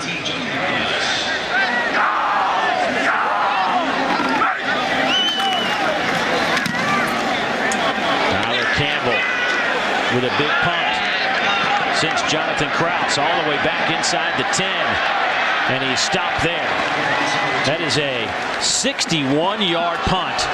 Cody Pruitt brings him down. The Auburn Tigers are on the road, and how about the Gators and the Vols going at it? We'll talk about what's going on in the SEC when we come back. Dari Noka in our SEC Network studios. Time now for our AT&T All-America Player of the Week update, and it is Boise State quarterback Kellen Moore, who threw for 455 yards and 5 touchdowns in Friday night's win at Toledo. Boise State remains undefeated.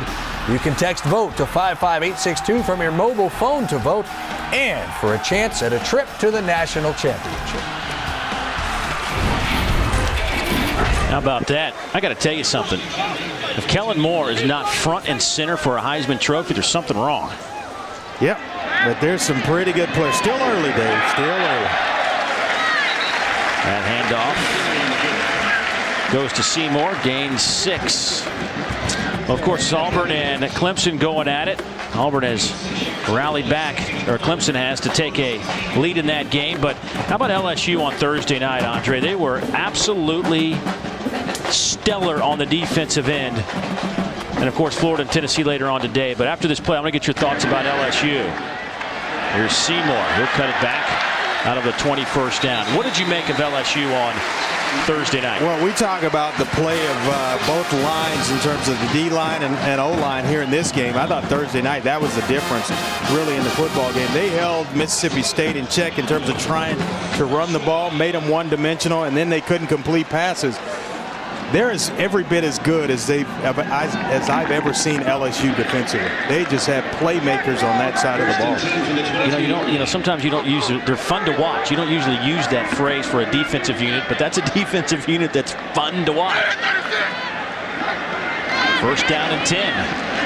Nice play as Seymour gets tackled by Mike Mary, who's playing on an injured foot, has a strained arch. It kind of blew up on him after last week's game. Didn't know if he was going to go today.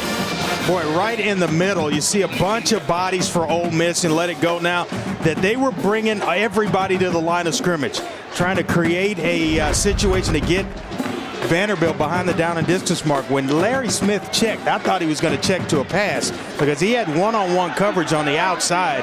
That's what you're working to get. Here's Zach Stacy. Broke 1 tackle, couldn't do 2. Gain of 1 on the play. Uriah Grant finally hauls him to the turf. Well, and you got Matthews and Boyd, 2 big-bodied receivers on the outside. Boy, that is what you're chopping at the bit to get to if you're a quarterback. Man-to-man coverage, nobody in the middle of the field. If I can just buy a little time and throw a lob shot, boy, it beats trying to run in there against 7- and 8-man fronts.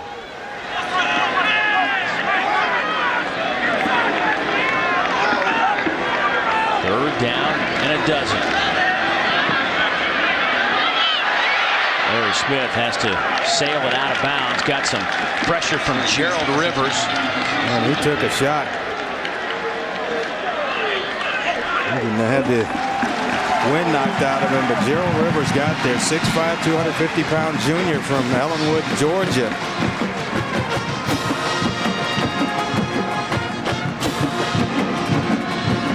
Well, This offense, Larry Smith knew the way they protect, stepping up is going to be your best friend rather than trying to escape outside and outrun the defenders. We just saw a shot of James Franklin talking to his injured quarterback. Is Larry Smith hearing anything right now? James Franklin? Not right now. He's trying to get the wind back in his lungs. Good kick from Richard Kent back to the 25. Here's Scott trying to get the corner and runs out of bounds at the 40-yard line. Maybe the 39 is where they'll spot it. A 54-yard punt. Timeout on the field. It is all Vanderbilt, 23.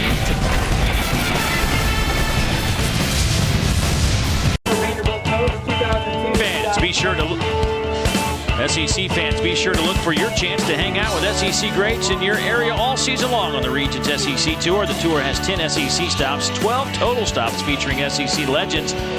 Here in Nashville, it was Bobby Johnson coming back to a place where he led a team to the Music City Bowl back in 2008. Matter of fact, that club got off to a 5-0 start, finished 7-6. This Vanderbilt team looking for their 3-0 start in 2011. Some of the guys that'll be on that tour: Philip Fulmer, Billy Ray Smith, Sean Alexander, Pat Dye, Jeff Scott,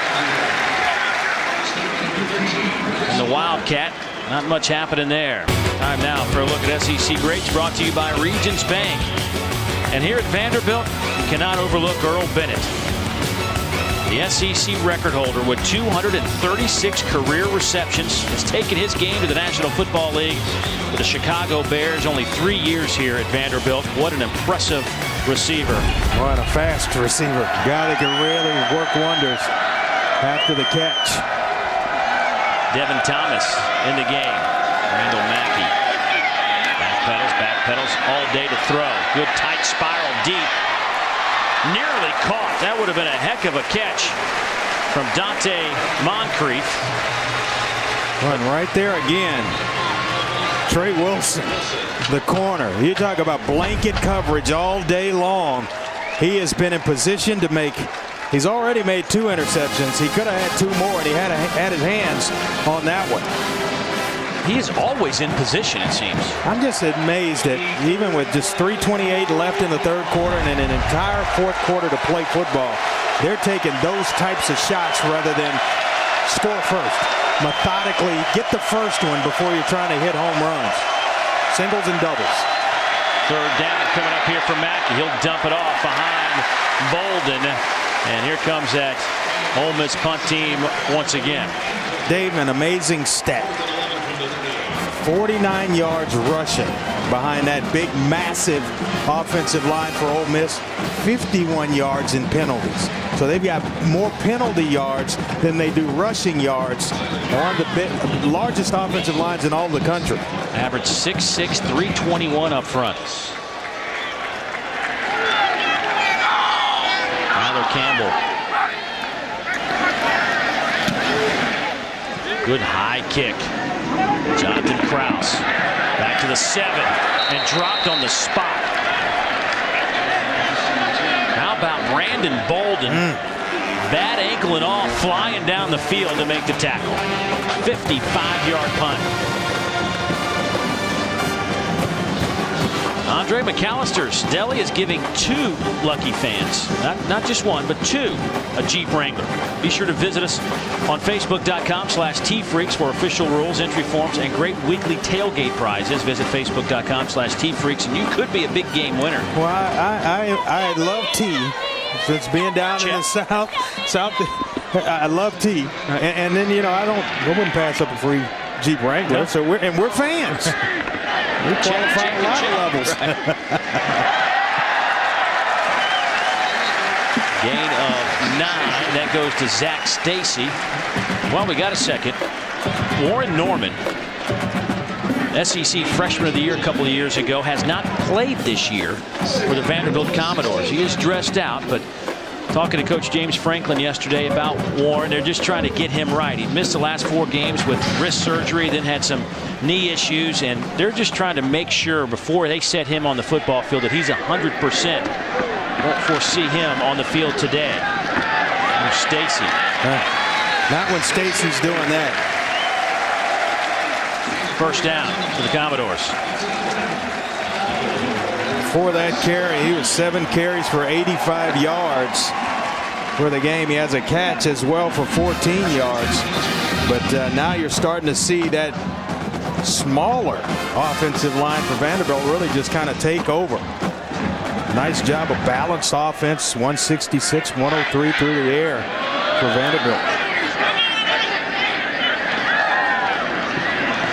Smith trying to make something out of nothing.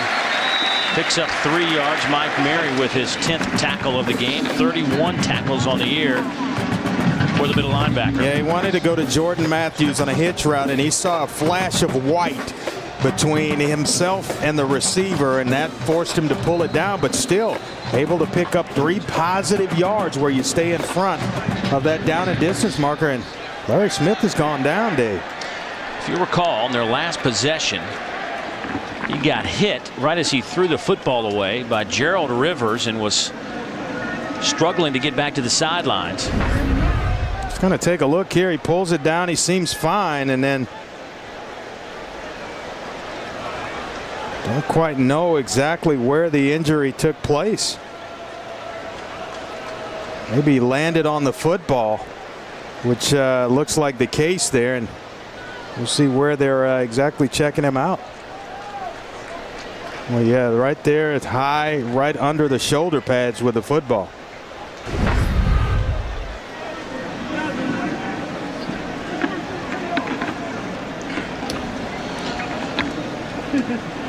Well, we've got a moment. I want all the golfers and club pros out there to pay attention, because online registration is now open for the 2012 ESPN National Golf Challenge. Log on to ESPNGolf.com to sign up and find a participating course near you. I hope he's okay. He has played a solid football game for Vanderbilt this afternoon. That means that one Jordan Rogers will come on in as the quarterback, the junior out of Chico, California. And of course, many of you in the SEC well aware who his older brother is. Well, he resembles him as well. Yeah. Looks just like Aaron Rodgers with a helmet on. So on 2nd down and 7, Jordan will get the snap and hand it off to Stacy. He has all day to run. To the 20, to the 10, to the 5. Touchdown, Commodores, 77 yards.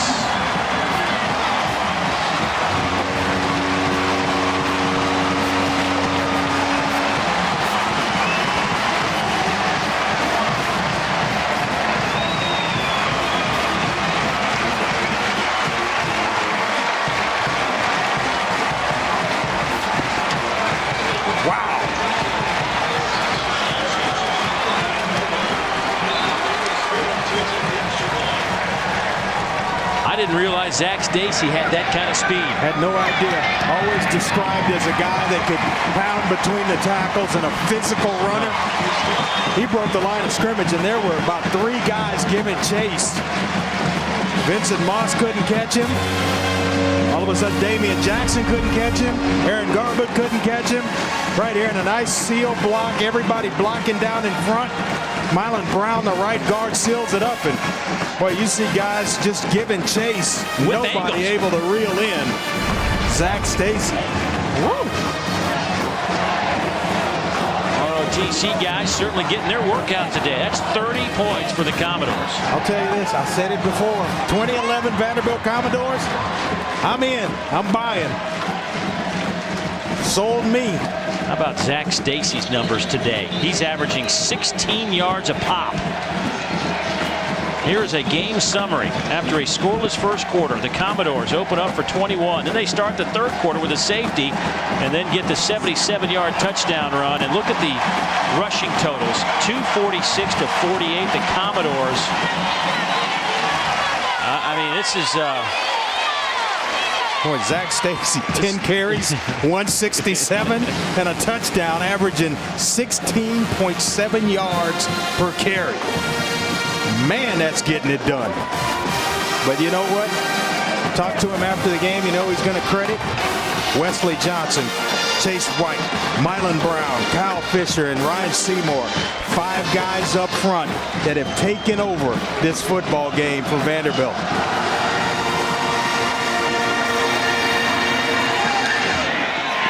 Jeff Scott. He steps out of bounds at the 29-yard line, a 23-yard return. 30-0 here. Time to get an update. And the Tigers for that. Let's go to Dari. Yeah, one of those Tigers has a 17-game win streak, but it is in serious jeopardy if you're Auburn. Taj Boyd to Sammy Watkins. Boyd has thrown 4 touchdown passes for 321 yards on the day. Clemson routing Auburn. Now they're up 11. Wow. Don't count the Auburn Tigers out yet. They got off to a 14-0 start in that one. And right on course. 5-yard pickup.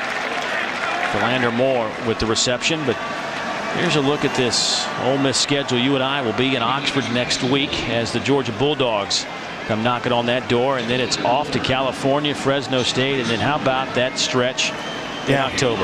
Well, you look at it, Georgia playing Coastal Carolina today. They're taking care of business. They're going to be hungry for another or an SEC win.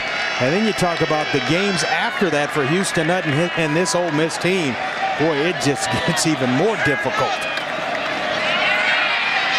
Here's Bolden, stays on his feet, takes a big shot. That's a first down for Ole Miss. Sean Richardson with the tackle. Gain of 10 for Brandon Bolden, the senior out of Baton Rouge, Louisiana. Before that last Zach Stacy run, the possession before this for Ole Miss, I really felt like this was the direction they needed to go in and would go in, is trying to run the football with Brandon Bolden between the tackles. It'd take you a little bit longer. You might choose some clock, but you got to get on the scoreboard at least once to create some type of momentum. Mackey will keep it himself, and he is met at the line of scrimmage. Nothing happening as Tristan Strong with his 5th tackle comes up to make the play. The junior out of Loganville, Georgia. I'll tell you what's been impressive, Dave, is that and the crowd responding to this defense, that they don't show up just one guy to make a tackle. It's about 3, 4, 5 Commodore defenders at the ball carrier. Andre, that is the end of the 3rd quarter. It is all Vanderbilt. They have done it just about every way imaginable. And they lead by 30. Yes, by 30 in their SEC opener.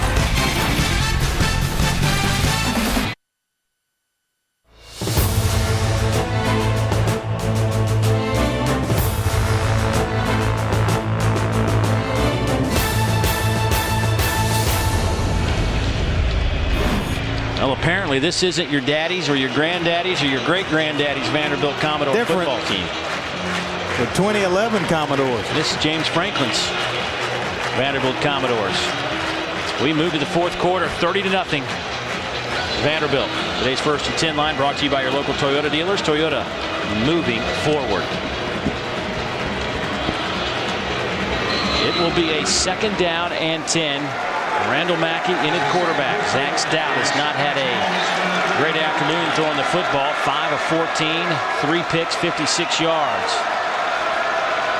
Mackey now steps up in the pocket and will try to run with it. Nice moves. He needed to get to the Vanderbilt 46. The spot is at the Vanderbilt 47. He'll be a yard shy. Give him 9. And that'll bring up a 3rd down and 1. Well, it looked like Tristan Strong just kind of lost his footing and lost leverage, which allowed Randall Mackey to turn the corner and pick up a nice gain. But they were there to make the play. He loses outside leverage, and a fine job of running there by Randall Mackey. There's Bolden, gets the handoff. Drops at the line of scrimmage on 3rd and 1. He might have lost a yard. Tristan Strong and Rob Lohr. How about I gave up leverage on the last play? I'm going to make up for it here along with Rob Lohr. And I think it may be decision time for Houston Nutt. They actually lost a bunch of yardage here. Tremendous penetration in the middle. And just being dominated at the point of attack. This Ole Miss offensive line, it has been all Vanderbilt up front all day long. So here comes Ole Miss out of the huddle on 4th down. Actually lost a couple of yards. It's 4th and 3 now.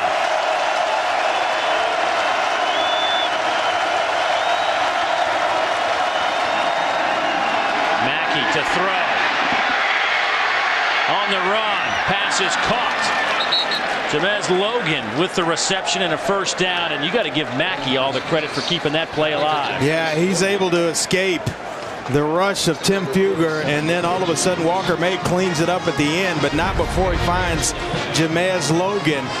And right here, just kind of keeping things going. Watch the athletic ability right here of Tim Fugger. He sees Jeff Scott trying to circle back and cut him down. He jumps him and still applies pressure to Randall Mackey, but first down, Ole Miss. They work out of the I formation. Those with the tight end in motion. Pressure comes. Mackey evades the black jerseys and is tripped up and falls forward to the 37.5-yard line. A gain of 6. Sean Richardson will get credit for that tackle. Mackey looks slow to get up. Yeah, Eddie Foster was there. He had the sack. They blitz him. He's there to make the tackle on Randall Mackey. And just unable to do so. Actually, it's Archibald Barnes. And Andre Mackey's going to leave the field. Zach Stout had to grab his helmet. Play clock down to 14. So Zach Stout, he was getting a drink of Gatorade, back on the field. Send Bolden in motion. Stout hit as he's throwing the football, looking for Dante Moncrief. Well, it has been hard on Zach Stout to see down the field. All he's seeing is black and gold, because right in his face every time he's ready to deliver the football. There is pressure, whether it's Rob Lohr, Tim Fugger, Walker May, Janelle Thomas, all those guys right in the face of Zach Stout. This tremendous pass rush by the front four of Vanderbilt. Zach Stout coming into the game was 25 out of 43 for 258. Steps up, misses the pressure. Logan comes back to make the catch. Good work by his receiver to help his quarterback out. Eddie Foster pushes him out of bounds. Well, they roll the pocket for Zach Stout to give him a little bit of time. He still gets pressure, but watch the job that he does in terms of stepping up. Not trying to work outside and outrun defenders. Step up and inside. You're still protected. And a nice job of finding Jamez Logan down the sideline on a little comeback route. Push the defender away. He's standing there wide open, and a nice drive so far, Dave, by this Ole Miss offense. First things first, get the first touchdown. Stout has time, but nobody came open until Vincent Sanders shakes free and then steps out of bounds. And 8-yard pickup, but that could have been a lot more than that. Right over there on that along the sideline where the Ole Miss crowd's located, and they kind of let him have it. Nobody really between him and the end zone. You see Stout right here, patience in the pocket, and able to flip one out there. And look at all the room. Look at all this room in front of the receiver here. He goes out of bounds, anticipating being hit. Andy shy of the first down. A lot of things went wrong with that. Here's Stout. Bullet to the end zone. And picked off at the 3. The 4th interception of the day. This one goes to Javon Marshall, his 2nd of the season. And this Vanderbilt defense has 9 picks here in 2011. Well, you heard me talk about having range to play safety. Javon Marshall gets over there in just the nick of time to get a fingertip on the football. The result is another interception. It has been all Vanderbilt here in this football game. Getting late. It's the Commodores 30 love. Value at KFC. Get a 7-piece value meal for just $10. That's 7 pieces of chicken, drumsticks, and thighs, large mashed potatoes with gravy, and 4 biscuits for just $10. This is hands down the world's best chicken, prepared by a real cook. Original recipe, extra crispy and grilled. Today, get a 7-piece value meal for just $10. And be sure to visit cateringkfc.com for your next event. Chicken, strips, wings, and more. All at cateringkfc.com. Kara Capuano welcoming you back to Vanderbilt Stadium, where the Commodores maintain their 30-0 lead over Ole Miss. All season long, Champion Athletic Wear is proudly showcasing stadium traditions from around the SEC. Today, a new name for an old tradition. This summer, Vanderbilt held a contest to name the naval horn, which has resided atop its press box since 1993. Bob Red submitted the winning name, the Admiral. The Admiral will sound when the team takes the field after every Commodores score. We've heard it blaring a lot today, Dave. As you mentioned, the Navy ROTC is in charge of sounding the horn. Fans, visit Champion on Facebook. Show us your game face for a chance to be featured in future broadcasts. Champion, it's how you play. Dave and Andre, take it away. Thanks, Kara. 30-0. Vanderbilt out in front. 9 interceptions for this group from the Commodores this year, matching last year's total. Here's Seymour. Take it out over the 5. Give him 4 yards on the carry. I mean, this is impressive. Yeah. I mean, that's really the only thing I got the word for you, big guy. Impressive. When you start talking about the job that they've done up front, Wesley Johnson, Mylan Brown, Chase White, just creating gaping running holes for Zach Stacy and both he and Jerron Seymour to run through. Vandy is doubled up Ole Miss in yards today, and that total will increase. Loose football, who's got it? It's like a little scrum. I saw some beanbags come flying out. Yeah, that's about the first mistake that Vanderbilt's made. And Jerron Seymour's a little shaken up.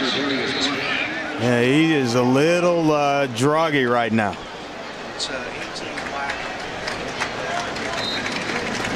Seymour will come out of the game. Seymour today being escorted by one of the officials. He's just kind of wobbling a little bit, and get him checked out by that medical staff of Vanderbilt. 16 carries, 59 yards for Seymour. The story's been Zach Stacy, 10 carries, 167 yards.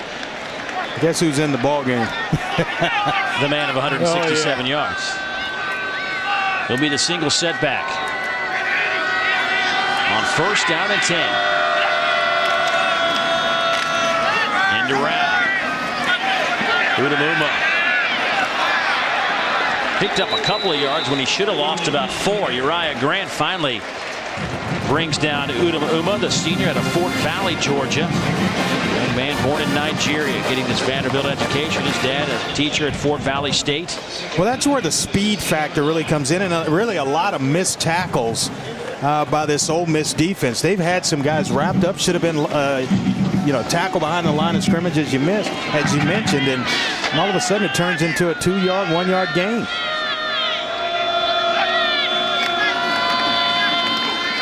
Zach Stacy picks up a couple of yards. You mentioned the rushing today by this Vanderbilt team as they continue to just pick up the yards. They're up 258 on the ground. Last week, Ole Miss gave up 223 on the ground to Southern Illinois.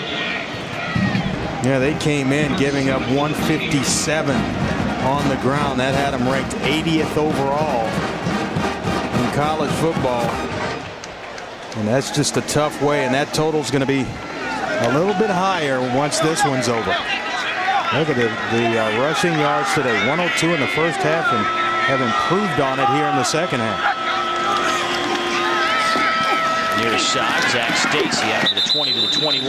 That'll get him 3 yards, but he'll be shy of the 1st down marker by about 4 yards. And here comes what I would assume to be the Vandy punt team. 8.5 minutes to go here in the ball game. Well, sometimes, Dave, when you try to change the culture of a team that hadn't had success in a long time, and you come in, you try to get them to buy in, it's hard to do it. I think James Franklin has done a nice job of getting this group of players to really believe, and that's after a tough offseason, a competitive offseason, and they fought through it and fought through some adversity this offseason. It's really helped to the start of this season. Fair catch by Jeff Scott after a 45-yard punt by Richard Kentz. So Ole Miss will have the football. You got to go all the way back to 1968, the last time Vanderbilt had a shutout in the SEC. When wherever I go is hot. Not because of this dress, but because I have Xfinity. I can catch up and keep up with the hottest shows from all the major networks on demand. Satellite has nothing like this. Switch to the Xfinity Triple Play for $99 a month for the first 12 months. And with Sure Price Guarantee, you'll get a guaranteed rate for 2 years. Plus, get HD DVR service free for 3 months. There's no term contract required, so it's risk-free. Call 1-800-XFINITY today. Honda Generators, power for the ultimate tailgating experience. Haviland with Deposit Shield, protect what matters. Dr. Pepper, with 23 flavors, Dr. Pepper is always one of a kind. Direct Auto Insurance, with amazing rates and great service, they'll give you a reason to celebrate too. And by Polaris, see the hardest working, smoothest riding off-road vehicle now at your local dealer.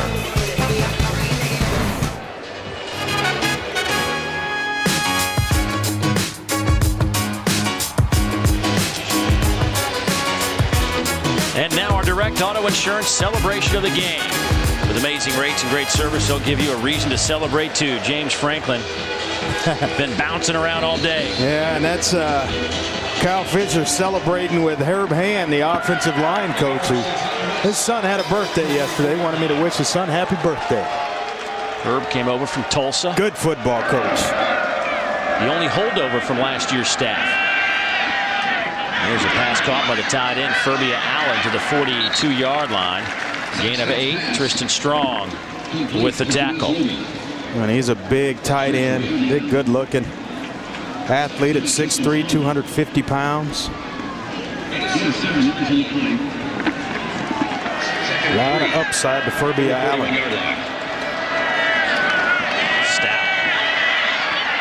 Dumps it off to Bolden. He'll have the first down. Tackled at the 46-yard line, 47-yard line, once again by Tristan Strong, who has 7 tackles today. Now, we got to give a lot of credit to Bob Shoop, the defensive coordinator for Vanderbilt. He has called a magical football game. And you wonder, how are they doing it? Well, it's just that Tampa 2 look where they're mostly zone covered, cover 2 look.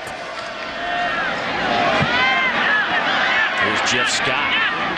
Pick up 11 yards. By the way, Brandon Bolden just left hobbled. Wonder if that we'll get an ankle. Update. See if that ankle's bother him again. But that cover 2 look, and they really depend. If you remember back when Tony Dungy was with the Tampa Bay Buccaneers, that's how it all got started, the Tampa 2 look. But they relied a lot on the front 4 guys getting pressure on the quarterback. If you can do that, now you can do a lot of things and give a lot of looks in the secondary. Here's Scott. He's tackled inside the 40 to 39 by Tim Fugger. Fugger only 4 tackles today, Andre. No. You can't. Great football game by Tim Fugger. You can't just judge it on what he's brought in terms of tackles. He has harassed the quarterback all single day long. One pressure, 4 tackles, 11 tackles for losses for Tim Fugger. Pass is dropped at the 8-yard line by Vincent Sanders.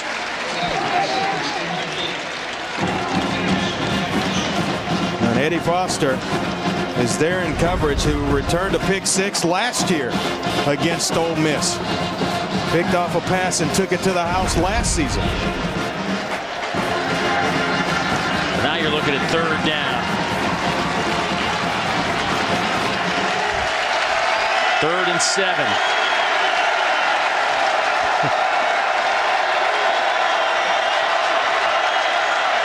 Four-man rush again. Stout dumps it off to Scott. Hit on the spot. Archibald Barnes, only a gain of 3, and now you're looking at 4th down and 4.5. How about the closing speed of this Vanderbilt defense? They give it and then close it down about as fast as we've seen this season. Impressive job on defense by Vanderbilt. Right here, Zach Stout, a lot of time to throw the football as they block it up with just 4 guys rushing, but Archibald Barnes didn't give Jeff Scott a chance to get started. Ole Miss converted on their last 4th down opportunity. I need 4.5 yards to keep this drive alive. Clock at 5.5 to play. Stout hit as he throws it. Scott, nice move. Backpedals. Not even close. He's 2.5 yards shy. And the Vanderbilt defense holds. Once again, 4 defenders around the football. And doesn't allow Jeff Scott to get going. Archibald Barnes is the guy that brought the pressure. They blitz him. He gets there. It's still Vanderbilt 30-0 leading this one in the fourth quarter.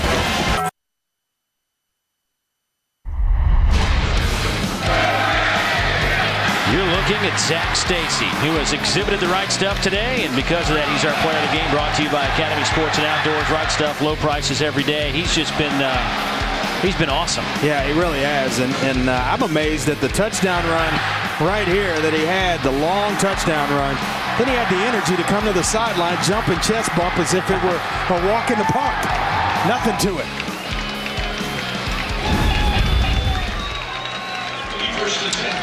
What an afternoon for Zach Stacy and this Vanderbilt team. Jordan Rogers back in at quarterback. Larry Smith left with an injury. Here's the handoff to Micah Powell. He will get it out over the 40 to the 42-yard line. Some fresh legs.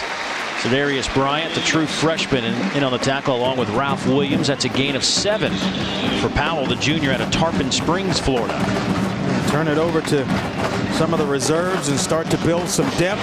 And you know, you get a little, everybody gets a little taste of the victory, no doubt. And these guys work hard in practice, and you want to be rewarded. And here's an opportunity for a guy like Micah Powell. Powell cuts it off the left side. He'll have the first down at the 47-yard line. Aaron Garbutt makes the tackle, his 6th stop of the afternoon. There's the numbers on Mr. Powell, who picks up 11.5 yards in his first 2 carries. And some reserve offensive linemen in there. Spencer Pauley, a freshman out of Germantown, Tennessee, now in at left guard. Paving the way for Micah Powell. This clock continues to move here, and keep in mind, it has been 43 years since Vanderbilt has had a shutout in the Southeastern Conference. Back in 1968, they blanked Kentucky 6-0.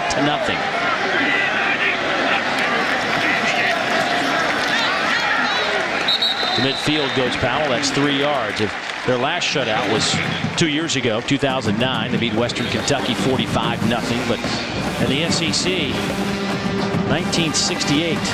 Long time, and I like the job that he wasn't even born yet, James Franklin. Give you an idea. You know, you get to this stage of the game, you have some reserves in. These guys are eager to play, but you still got to finish. Got to close out a football game. Watch that play clock. You don't snap the football till it's down and under about 10 seconds. Just kind of take your time, but still able to pick up some positive yards.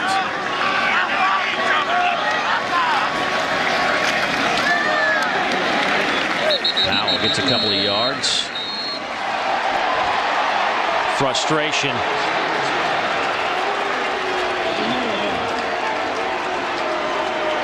Brian Bennett getting a little scrum, the freshman out of Madison, Mississippi. He's feisty. And he will leave the field.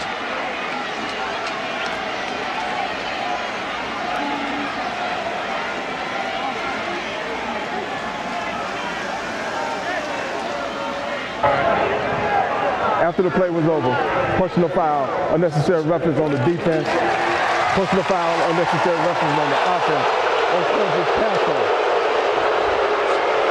Timeout.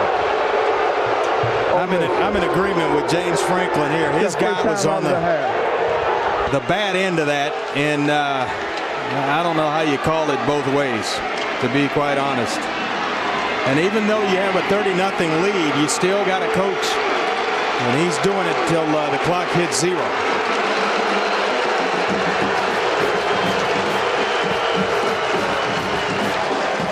Hubert Owens saying, I'll talk to you. We'll go get on your sideline. Let's not make a scene here.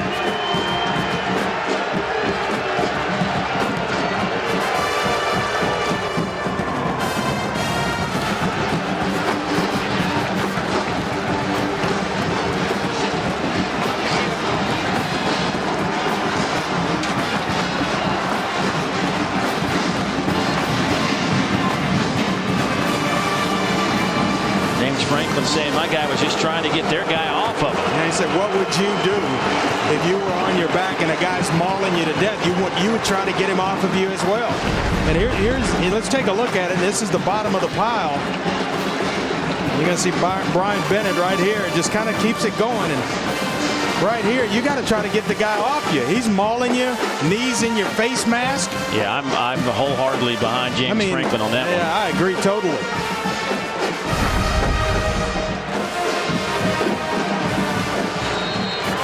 Well, we got a second. Time to check out our Good Hands Play of the Day, brought to you by Allstate. Good Hands from the secondary today. Vanderbilt, one of 4 picks. This one from Javon Marshall, the sophomore out of Ohio, who one day wants to be a coach. Makes an outstanding interception. So 3rd down, little toss sweep. Flag comes in late. Loose football on the ground, and see who comes away with it over there. It's right in front of the Ole Miss coaches, and clock will stop at 2:52, and Ole Miss does have it, but a flag down.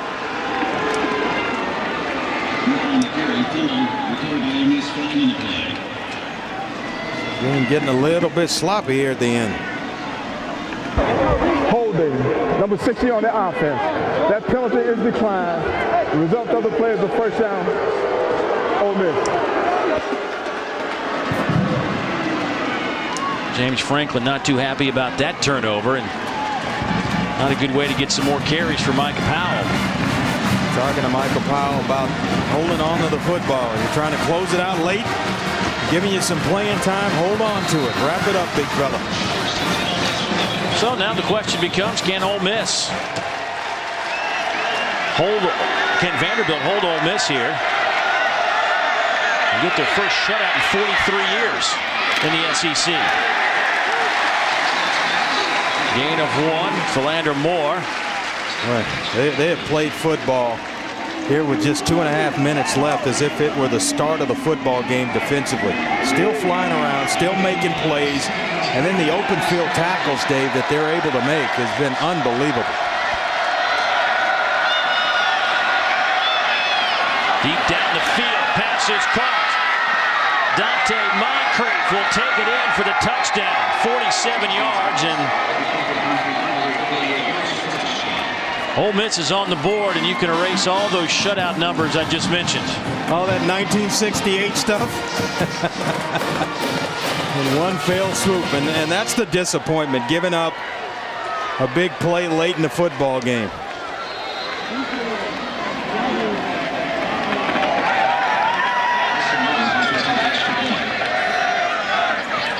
Bryson Rose to attempt the point after. It's up and it's good.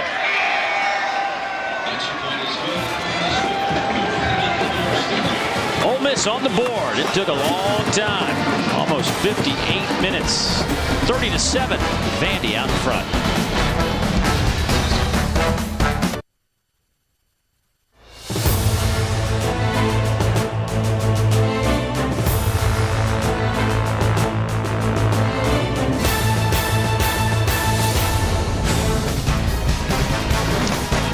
More exciting football, SEC football coming your way next Saturday as sophomore quarterback Aaron Murray leads the Bulldogs into Oxford to take on these Rebels. Georgia and Ole Miss next Saturday at noon Eastern right here on the SEC Network. And Andre, you know, if you're Houston Nutt, you got your work cut out just to keep your guys' minds right now. You got a lot of work in a week's time to fix a leaky ship and get things back on course. But it'll be a long, tough week of practice for the Ole Miss Rebels.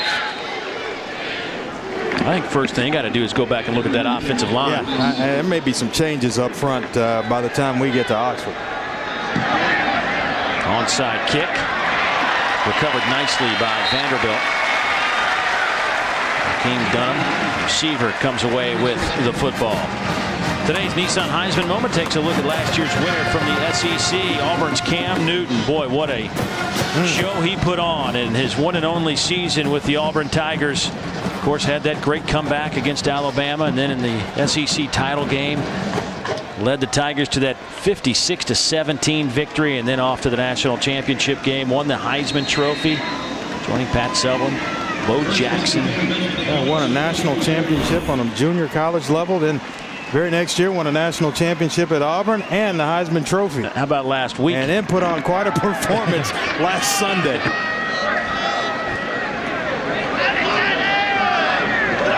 First and 10. Giving Powell another chance after he fumbled. And that's a good point, Dave. And I think a sign of an excellent football coach is that you don't want a kid to go down in the dumps. Nobody really feels bad or worse than Micah Powell for fumbling the football that led to the touchdown pass. Then what does James Franklin do? He puts him right back in the football game and gives him the next carry. Really, really like that. Restore the confidence in the kid going forward. I really admire that. Houston Nutt using a timeout. Stop the clock. That gives Tyrone Nix, as Coach Nutt, but Tyrone Nix a chance to vent some frustration at his defensive unit. Take a look at our players' hardest working player of the game. And how about, let's just go with Trey Wilson. The young man did it again. Already had one interception returned for a touchdown in the opener. And comes back and does it again today. And then on top of that, picks off another one. And then he had a few pass breakups as well, where I don't know if they targeted him on film or what, and felt like that was an area they could go to. But boy, did he close that thing down pretty quick. Nice football game by Trey Wilson.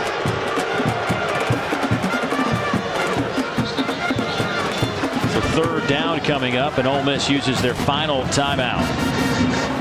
Well, it falls right in line with, as we mentioned earlier, Gene Chizik can't take the timeouts home. You might as well use them.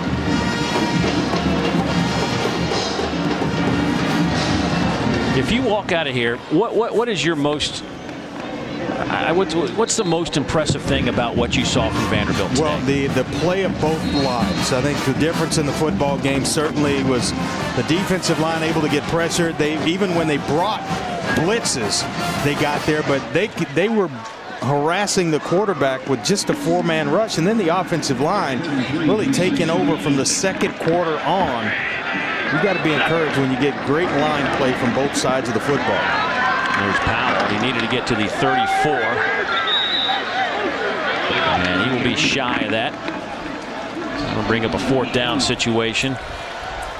Tell you what, South Carolina Gamecock fans, they're going to have a game on their hands next week. Get ready. Yes, sir. Here comes James Franklin's Commodores. And, the thing about it is when you kind of awaken a bear, and the longer he's in the fight, the meaner he gets. I think that's what's going on at Vanderbilt. This is a football team that's kind of been waiting. He's got the keys, players in the right spots, so to speak, and they're gaining confidence weekly. On fourth down and a yard, Commodores will go for it. Drive of Powell.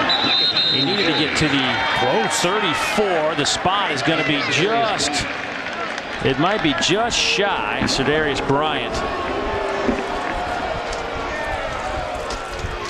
with the tackle. They'll stop the clock to bring in the chains.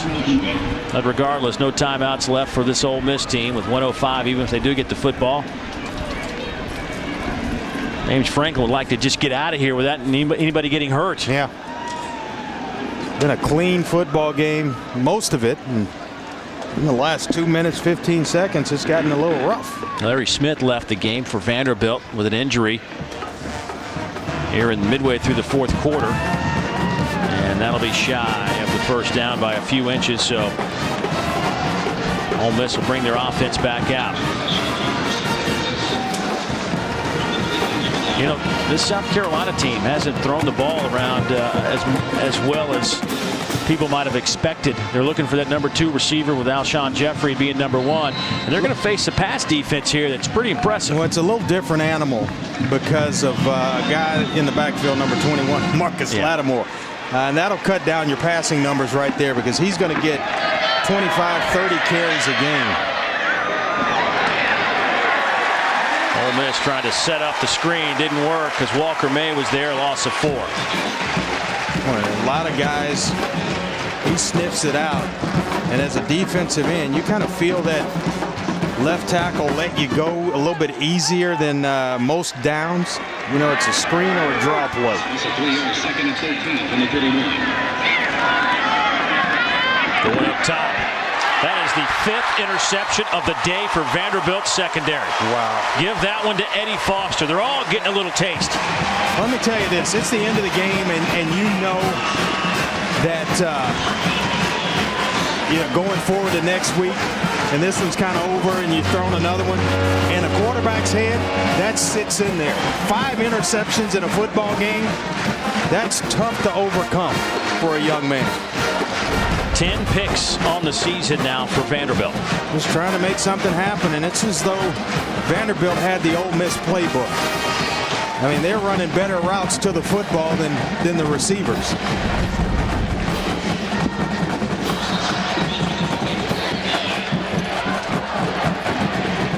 The old victory formation. My favorite.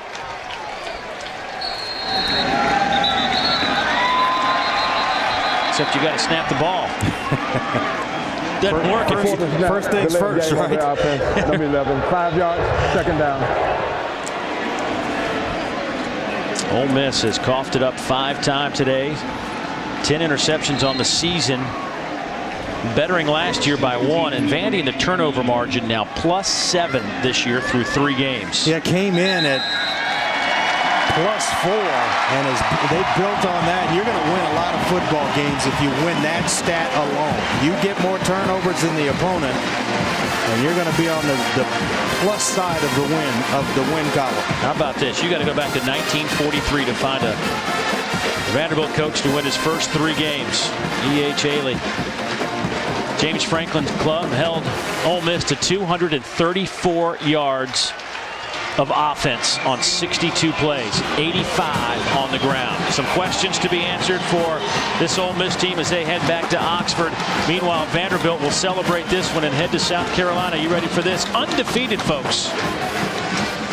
We will come back, put a wrap on things. The Commodores go to 3-0, 1-0 in league play with a 30-7 win. The road.